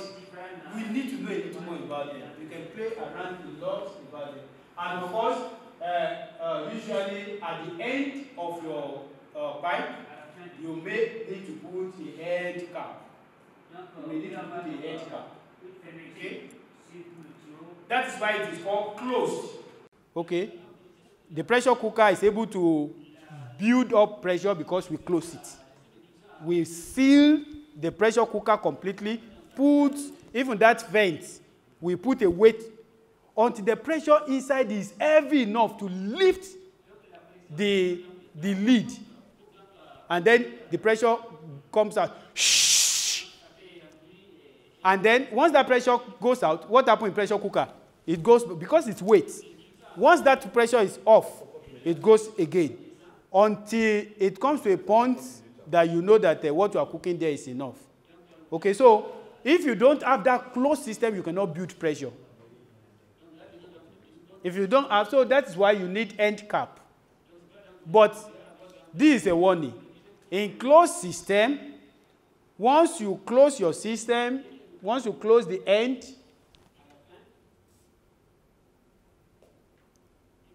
okay, you see, here, maybe here you put end cap, maybe here you put end cap, you cap your system. Once you cap it and you pump, there must be somewhere that pressure will go out. If the pressure doesn't go out through the hydrant with water, if you close this, you close this, you close this, you close this, and you are pumping, what's going to happen? Boom! You burst everything. You burst everything. So, even in basic farming, I mean, I have my technicians when we are doing our research, they are pumping, sometimes they forget to, I will scream at them. Because you can't, I mean, even ourselves, we eat. When we eat, the thing builds up. We have to go and push it out. And so that's just by the way. Okay, so we should never forget when the moment we cap our field, we cap our, yes, the moment we use this end cap, we must have to open the valve somewhere. Okay, now we're talking about measuring water meter. This is a water meter that we can install in our pumping system. And water meter is very good when you have a closed system. So you see this in our home. Our water people, the public water supply, most times we put this so that they can measure the water that's good. We can do that in irrigation also, especially if it is pipe. Then you see gum that we use for connecting in in PVC, but I'm saying as much as possible, where possible, we should limit the use of gum. We can use union. Okay? This is a pressure relief valve. A pressure relief valve, it may be necessary to ensure that the pressure in the system, especially when you are working with a system like drip irrigation, you may need this to relieve pressure. But we are not dealing with valves too much today. Ah, yes. Okay. Talking about installing this, number one, HDP, PVC, and fittings come with pressure rating. We have mentioned that. Usually, when you pick your pipe, please follow me, please. When you pick your pipe, you always see some instructions, some tiny thing. PN 24 bar or something. PN means nominal pressure. You will see it on every pipe that is a pressure pipe. You will see PN 2.5, PN 4.0. Eh? Once you pick it, you get to the market and you put, somebody says, oh, it's a pressure pipe. Rating, the pressure rating is written on it. You have pressure rating of a PN 16, it means 16 bar. Oh, you don't need 16 bar because 16 bar pressure pipe will be very thick. You don't need 16 bar pressure pipe in our irrigation. You can't afford it. It's not necessary. What you need is maximum of 6, PN 6 or PN of 6. That's nominal pressure 6, which means 6 bar is enough. For drip irrigation, you don't even need that 2 bar, 3 bar will be fine because drip irrigation is low pressure. But for sprinkler irrigation, you may need up to 4 bar. Okay? For instance, if you are thinking of sprinkler, you need up to 4 bar. What am I saying? Before you go and buy all your fittings, you must have an idea of what you want to use it for. You must have an idea. If you are designing or you are planning a layout for drip irrigation, and you go and buy pressure rating of 8, of 6, that's a waste of money. That's a waste of money. However, you can decide to make the main lines of high pressure material. You can make them of high pressure material so that it can be adaptable to different things. You planning this system for surface irrigation or for drip irrigation or for sprinkler irrigation. For sprinkler irrigation, you need medium pressure. For drip, you need very low pressure. But if you are thinking of some high impact sprinklers, very high impact sprinklers, like gun sprinklers, that will throw water almost 50 meters away, maybe in sugarcane field, where you need high impact sprinklers, then you are not thinking of anything less than pressure rating of 6 bar or even 8 bars, because you need heavy equipment to drive such. Okay? But remember, the focus of this group is not commercial, all those are our big boys. It's for our farmers. Okay? Okay, yes, I think the last statement there says, where necessary, you may need some guidance from dealers, from plumber or fitters, or irrigation consultants from making such consultation to avoid buying what you do not need. You know, I have mentioned before when I was introducing a pump that once your activity is beyond 2 hectares, going to 5 hectares, and you are using pump, you are using pipes, that is, with due respect, is going beyond smallholder. You may need some technical experts. But as a extensionist, we should be able to help our farmer to get such services. You should be able to help our farmer get such services, maybe from research institutes, maybe from the universities or service provider around us. That's why we should have such records. Okay? And I'm sure, I think MBA also is also trying to gather such information within our basin, so that when we need to, people need our support in that regard, we are able to say, oh, go and meet also in Niger. Go and meet so in or this organization in Côte d'Ivoire or whatsoever. Okay, so that's just generally speaking. We have our pipes. You see different fittings that we need to put them together. You identify your main line. You identify your sub-main line if necessary. We'll do main line, sub-main line clearer now. Okay, you have your length, you have your breadth. We say, okay, how do I put my main line? Put your main line in such a way that you take advantage of the gravity. Avoid as much as possible your hydrant pumping water against gravity. Always ensure that your water is, finally as it's entering the field, is taking advantage of gravity. Your sprinkler is taking advantage of gravity. Drip irrigation is taking advantage of gravity. Your main line could be pumped against gravity. It's just one line. But when you are now going to be dealing with many small lines, let them not be pumping against gravity. You'll be needing too much energy. I hope I'm not... Okay, great. So, what are the elements? This, we are saying we can bury it, and I've mentioned under what circumstances we may need to bury. And we can leave it open. This is our field in Tanzania. This was planned for maize. This is our car there. Okay? And this was planned strictly for sprinkler irrigation. That's why I've chosen this picture. Okay? Okay? So what do we see here? So this is a typical hydrant. Well, sister mentioned California system. This is how, depending on what you put at the point for California system also, that's how it is. It could be much closer. The California system is designed to be much closer, and then you can put maybe rain tube or whatever. You can put it there. So can we identify what we find there? What are the things we can find there? We have our pipes. Abi? We have our pipes. We have our T. Okay? We have our T. We have our ball valve.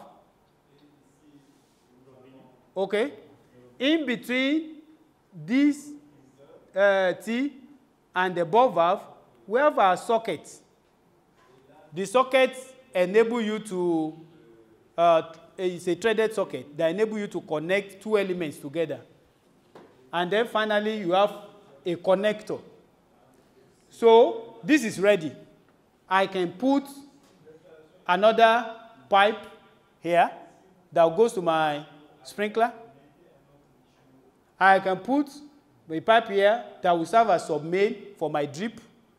So I can have another sub-main here, light, and then do my drip across. Are we together? You see, there's no trick there. Except that we have not done practicals. But I think we have broken the whole thing down. Okay? So this is a typical hydrant. Okay? But this is made of HDPE pipes. But you can do the same thing for PVC. You can have PVC here. Instead of here, what do you have? You have a union. You have a union here. You have a union here. Because union enable you to put two things together. Okay? You can have union here, have union here. Okay? You can have a union with a small pipe here so that you can put your valve also. Okay? And you can have a union here with which you can attach. So you form an hydrant. Whatever you want to connect, maybe you just want this to lead and give you small water into a basin, you can just do that.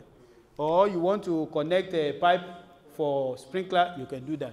Or a pipe with which you can then fix in your drip lines that would now come across the field, you can do that. Okay? Now, look at this picture here. Look at this picture here. You have an hydrant here. Where is the next hydrant? It's so far. It's so far. Abi? You can see another, can you see another hydrant quickly? No. The next hydrant is about 30 meters or so away. Why?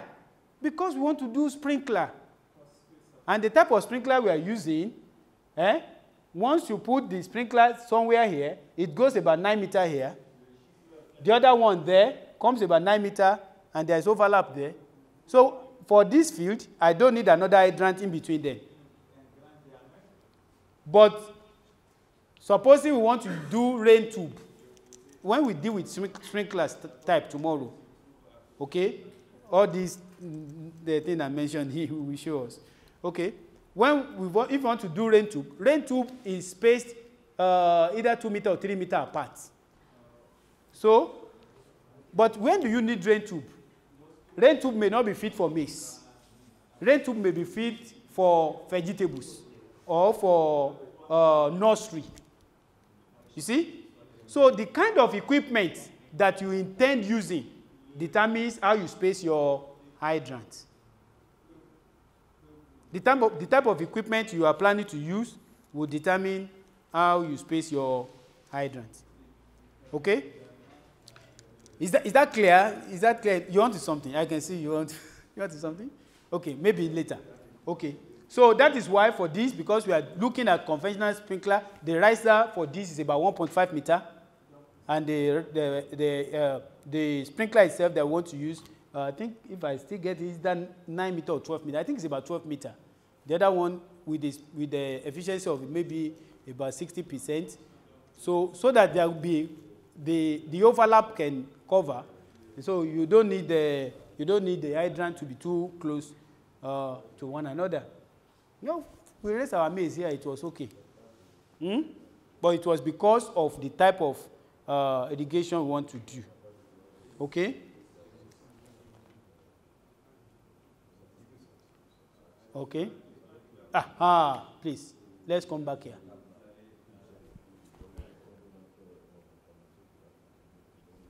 Okay? So if you take this as hydrant also, are we together? If you take this as hydrant, did you see the next hydrant is just by the size of the basin? Okay?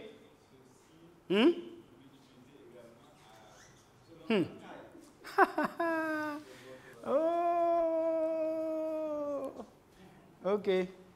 Okay, so the point we are making is that the type of irrigation you want to do will determine how you space your hydrants. The type of irrigation you want to do, the type of equipment, the type of application method, irrigation application method will determine the spacing of your hydrant on your main line. Okay? Okay, so let's just keep it, please keep that.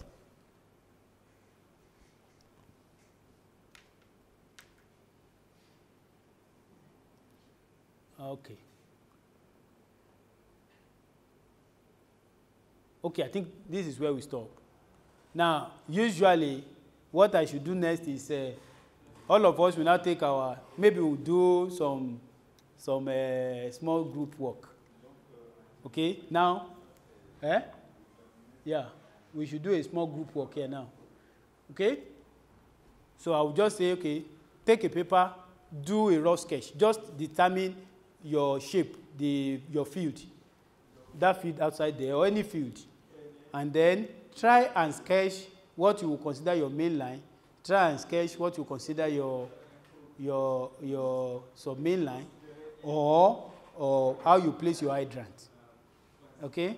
If you don't have time, I will have asked us to do that. It's not too far from what I've done here. Okay? We just decide, okay, we want to space our hydrant at 3 meters. What involves that 3 meters is the type of equipment you want to use.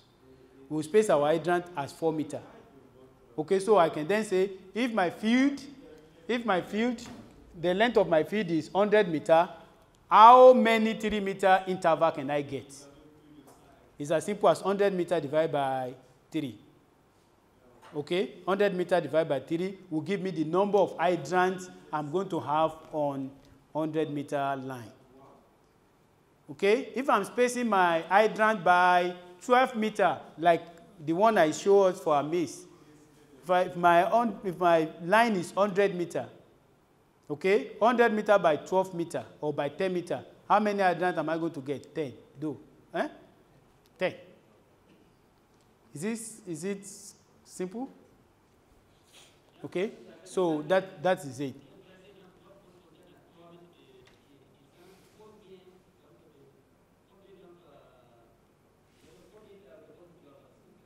Okay. Okay, so you see, this is what I'm saying. If you, to determine the number of hydrants, I've just explained this, to determine the number of hydrants, what type of irrigation? I'm not trying to make it very complex, but what type of irrigation?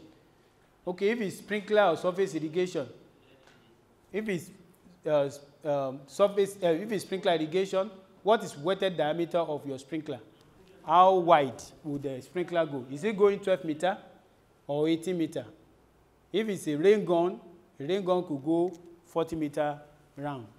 So once you determine that, you are able to say, okay, this will be the spacing of my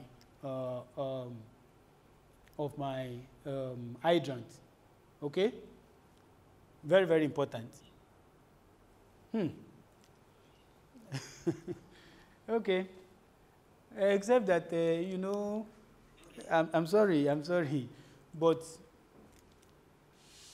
see,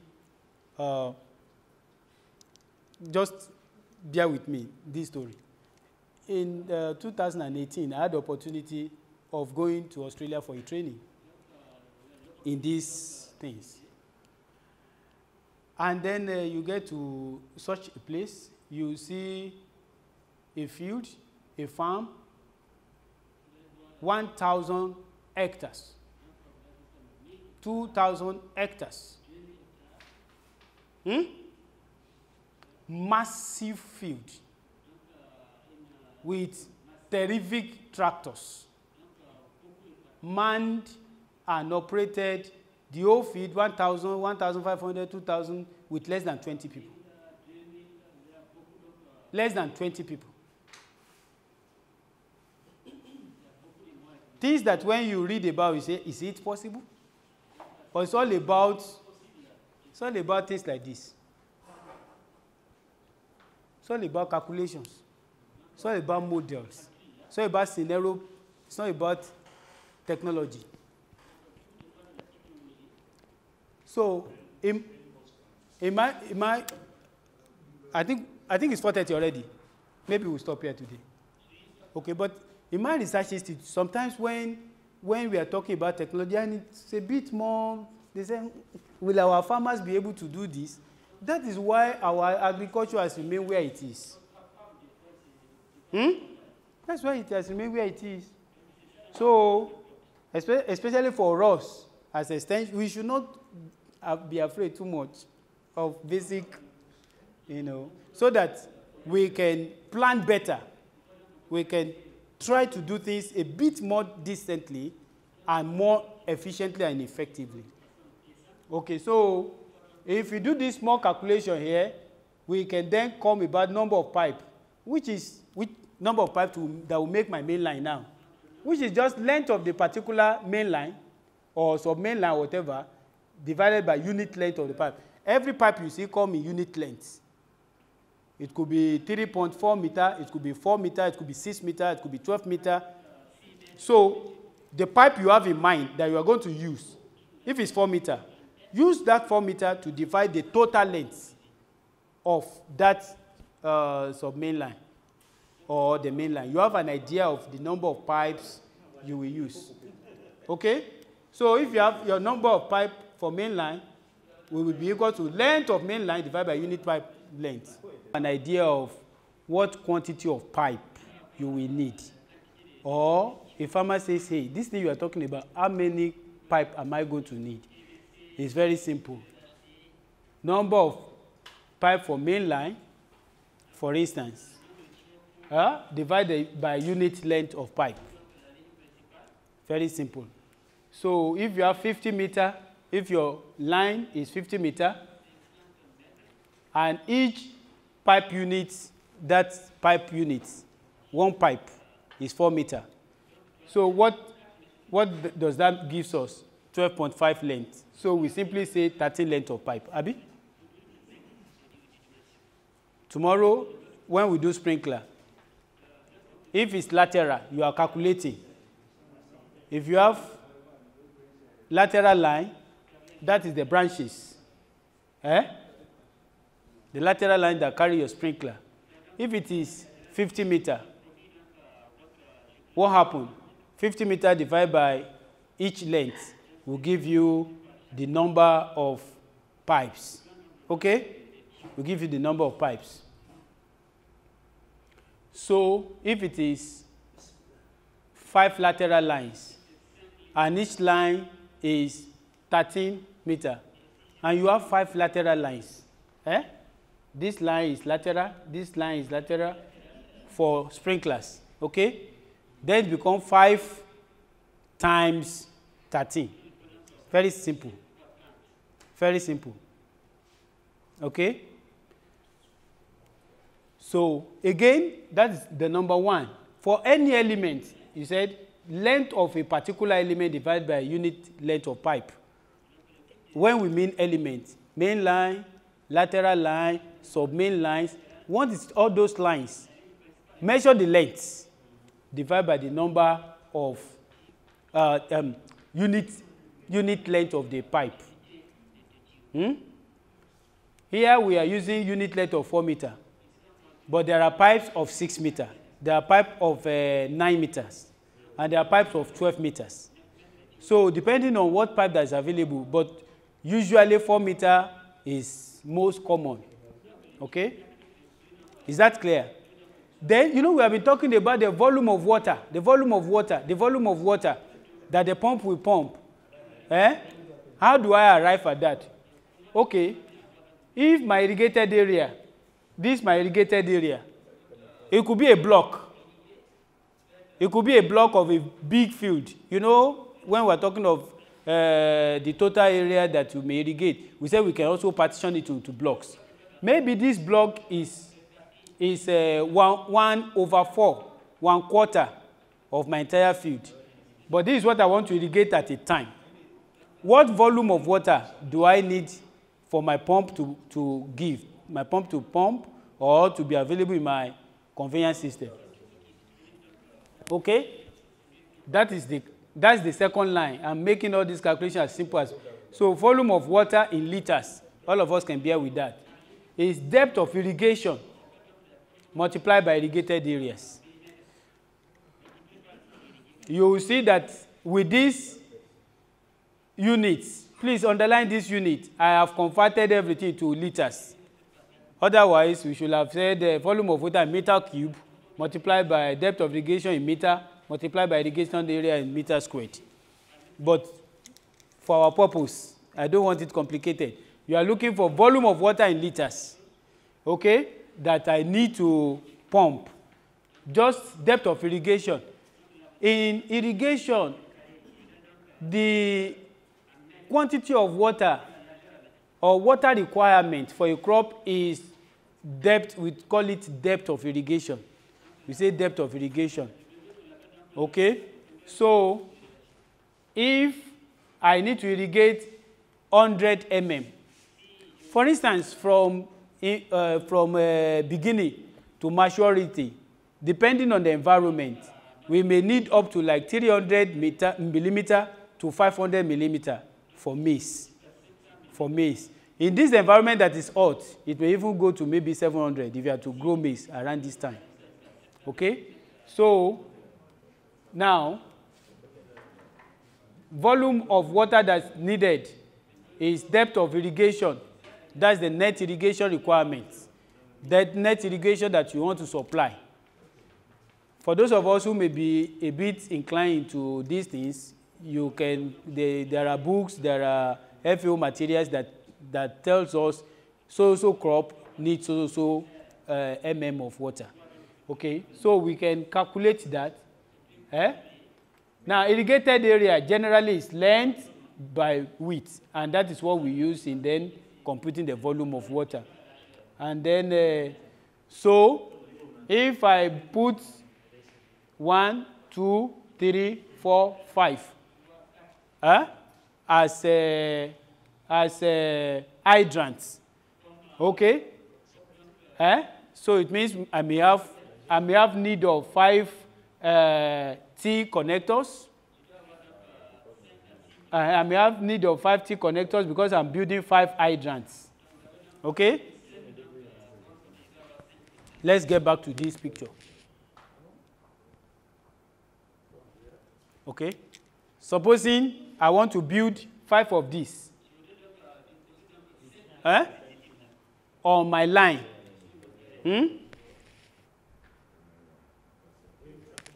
Okay, did you see? This is 1 here.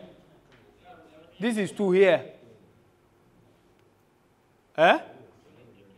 Okay? Maybe we are having 5 of that. How do we arrive at 5? Because of the distance between the equipment we want to use. Okay? So, this length now, maybe it's 100 meters. And the spacing between the 2 hydrants, because of the sprinkler, should be 12 meters. It will be 12 divided by, it will be 100 meter length divided by 12. And then we have the number of hydrants. Okay. So if we have this, 2, 3, 4, 5. Okay. I can then look at how many of these connectors and the rest do I need. What do I need in this single one? I need 1 T. I need 1 T. I need 1 valve. I need 1 socket. I need 1 connector. So if I'm producing 5 of these on my line, then each of these become 5. Abi? But if it is, I want to very close to California, which is usually very close, okay? Maybe it is for rain tube, because rain tube will be spaced 33 meters. Then, if I'm spacing my feet 33 meters, then how many of these will I need? How many of these hydrants will I produce at 33 meters? Then 100 meters divided by 3. That's about 30 something. So I'm producing about 30 some, maybe 33 or so of hydrants. So the number of what makes each hydrant become times 30. And because we are producing 30 of that on the main line, spaced at 33 meters. Just arithmetic. Just arithmetic. There is not the basic calculations. Okay? So this is how we have an idea of how many elbow do I need. Now, if within my field, for instance, if within my field, okay, I need to branch out or do a 90-degree corner, then I may need an elbow. So how many elbow, how many of such corners do I have? I add to it. If it is PVC, how many union do I have? I add to it. Even if it's HDP, how many union? How many points am I fixing with this line with this? I'll add them to it. Okay? Okay? You now see that the reason why I said if you are planning irrigation system beyond 2 acres, you need a technician. You need an engineer. You need a service provider. They can plan 50 hectares for you. Okay? But usually, if you are, the field here is about 2 hectares or so. The field here is about 2 hectares. And you saw how we space it. But suppose you are doing half an hectare. Half an hectare is about 5,000 meters squared. 50 by 100. You may not need to break your feed too much. Then 50 meters by 100 meters, you can calculate these small things that you need. Okay? But the bigger your feed is, the more rigorous thinking about how to plan things out. Otherwise, you can either overestimate the number of material that you need or underestimate. Okay? So that is it about that.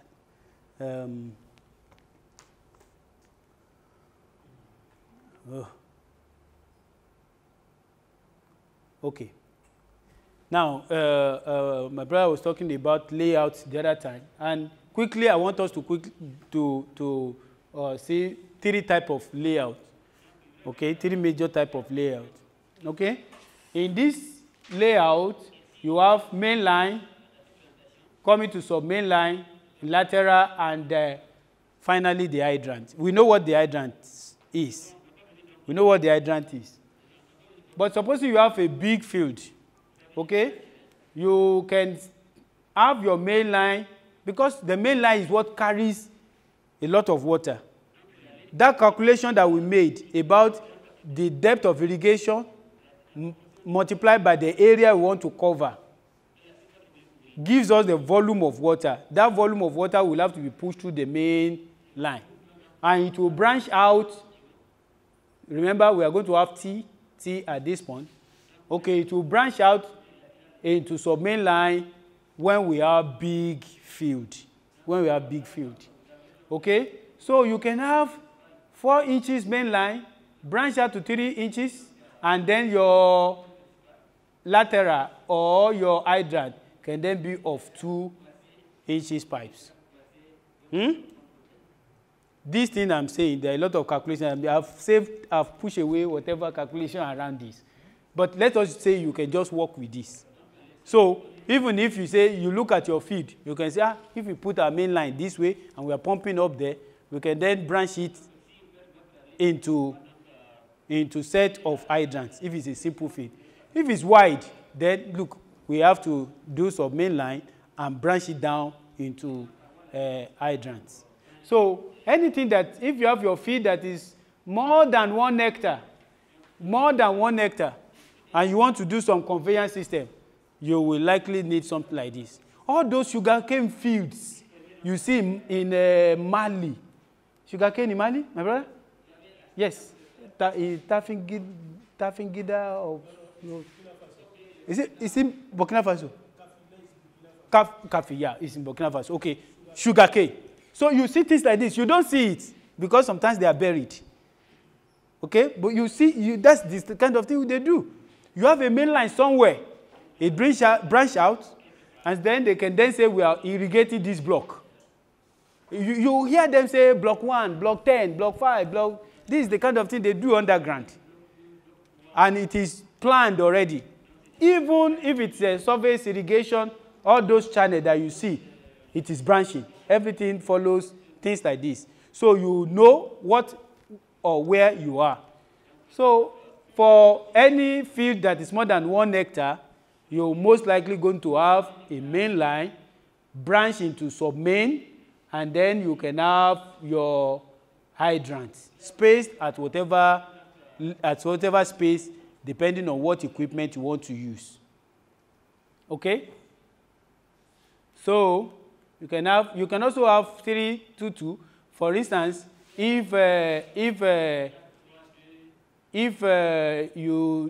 are looking at the equipment here and it has to be, a 2 inches pipe, you can also manage 3-2-2, especially if the water that you are going to be requesting for in the field is not as enormous.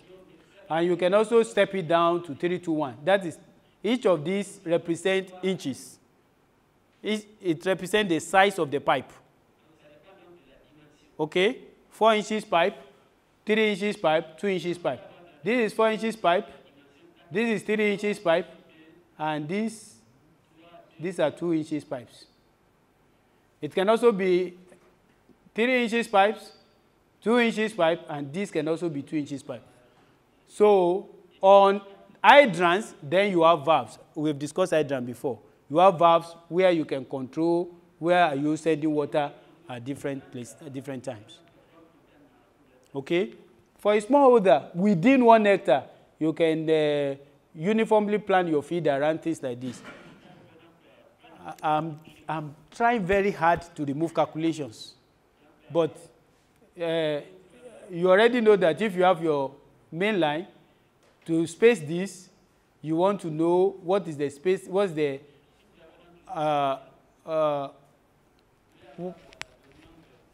you know that between this and this, okay, there must be some uniformity, so that whatever equipment that you are using here is able to cover half of this.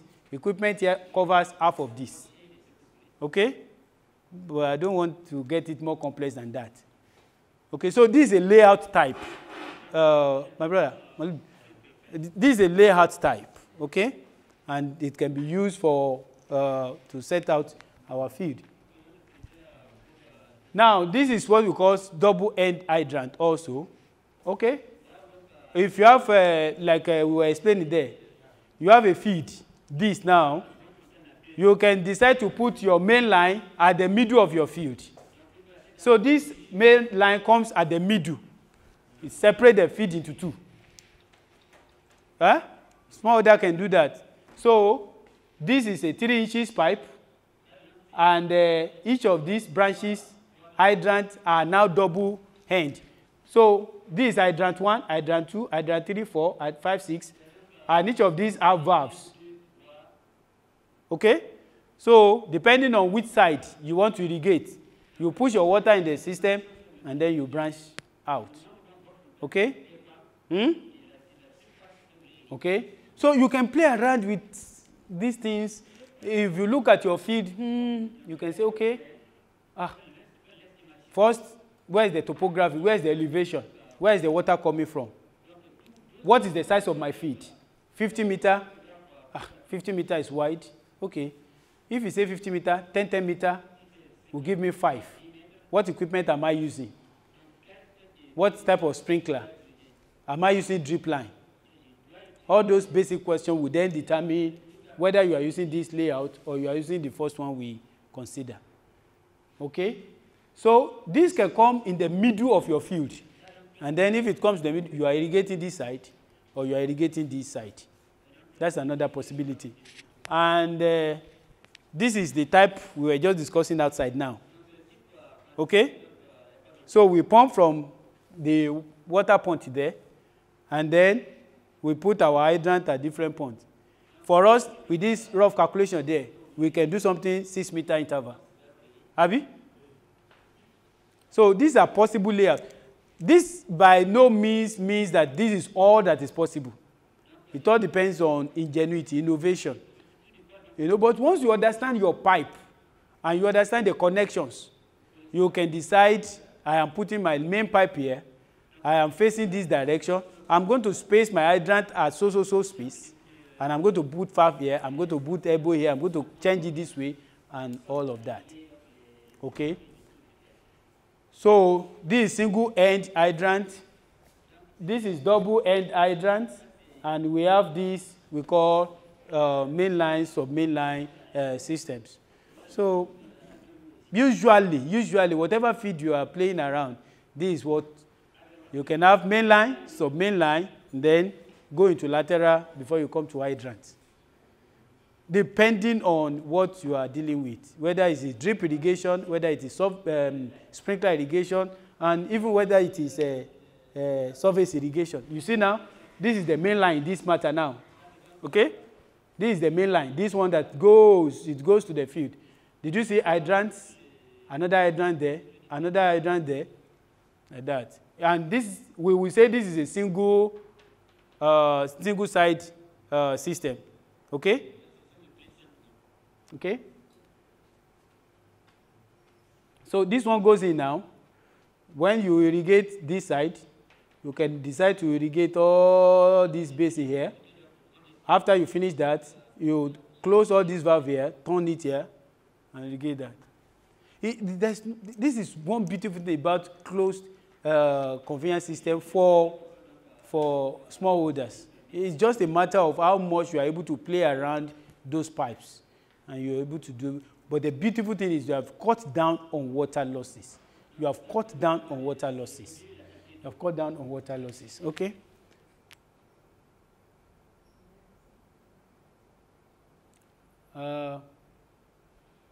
Okay. Now, let's look at these three type of layout. This one, double end and single end.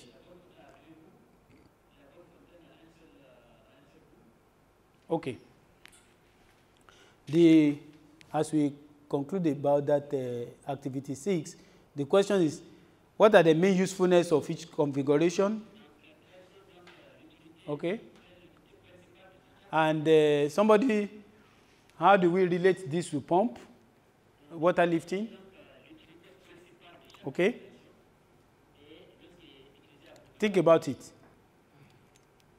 This hydrant configuration, how do we relate it to pump? Okay. It's simple. It doesn't work without pump. It cannot work without pumping. It doesn't work without, you have to have a pump to be able to use this. So the water comes from the pump. All those valves will be useful when you have pump pushing water into the system. It's as simple as that. It may be difficult to use this with a gravity flow, except you have a way of, pushing the water into the pipe, but it's better useful with pump. Okay. We are almost through for today. Now, this is exercise I would have loved that we go and do. The first exercise was to do a sketch, which we didn't do. We should have done a sketch of a field, highlight our main line, hydrants, and things like that.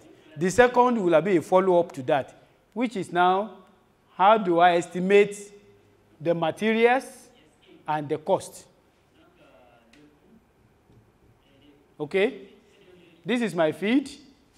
In this my feed, I have 5 hydrants, or 6, 1, 2, 3, 4, 5.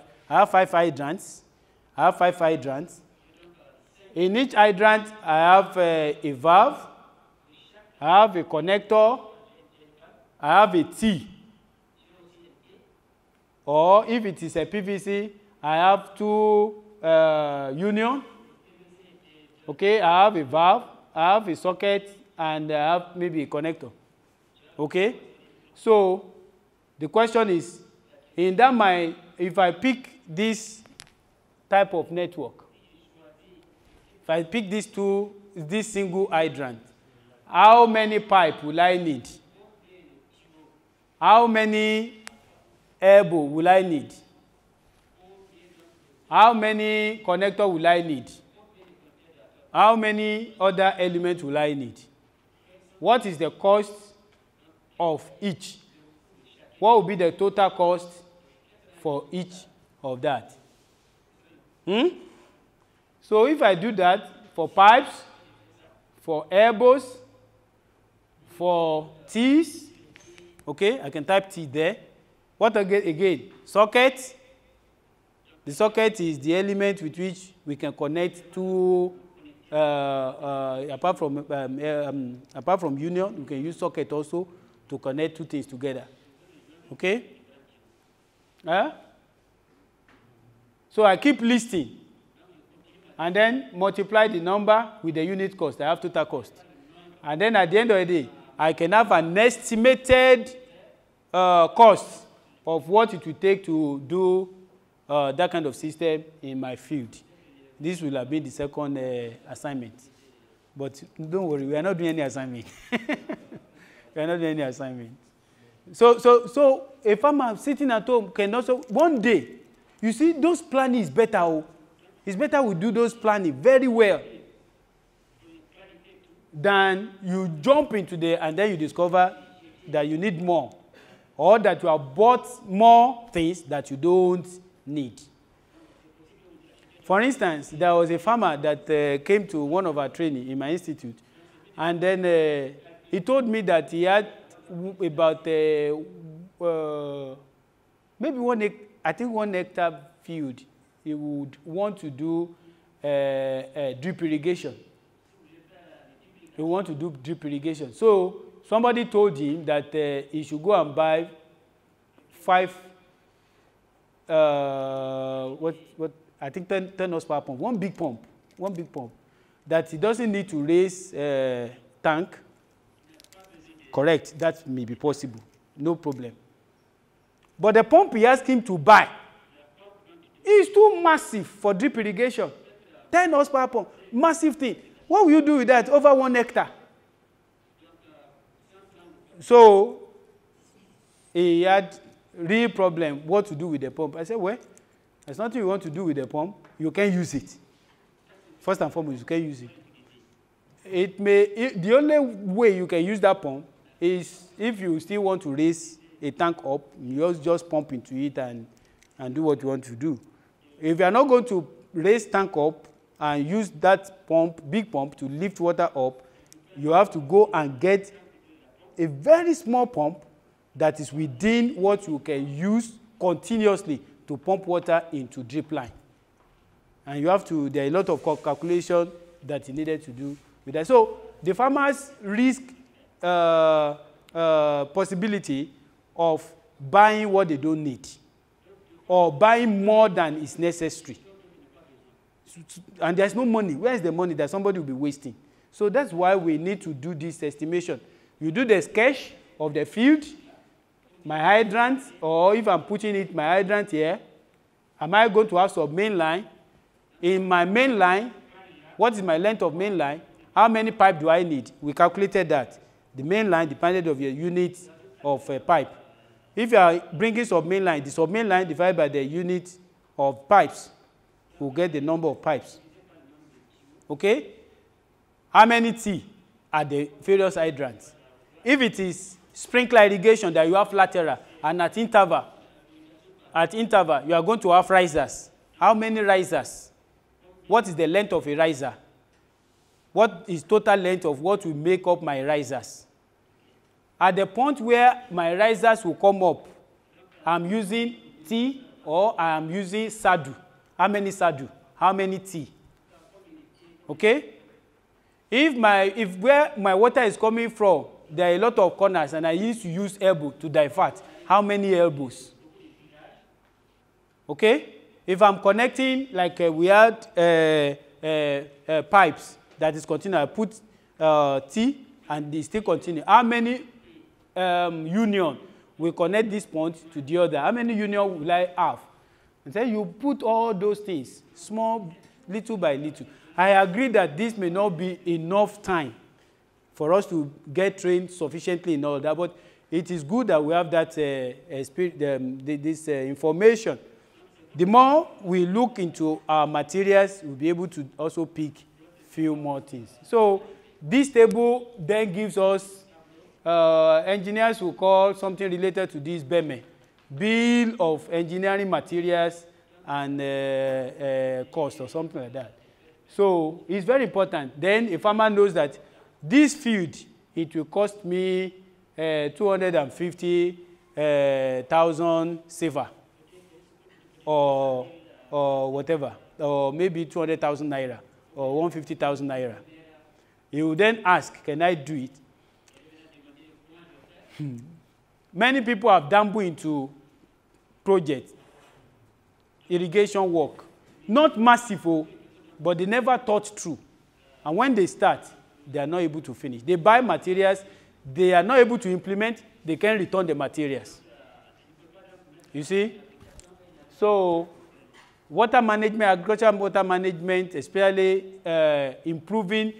This is also one of the reasons why when project comes, the donors or the project manager or the PI is doing all this calculation for us. Okay? He only comes and says, oh, you people, you need so number of things. You need this other one. You need this other one. They gave us.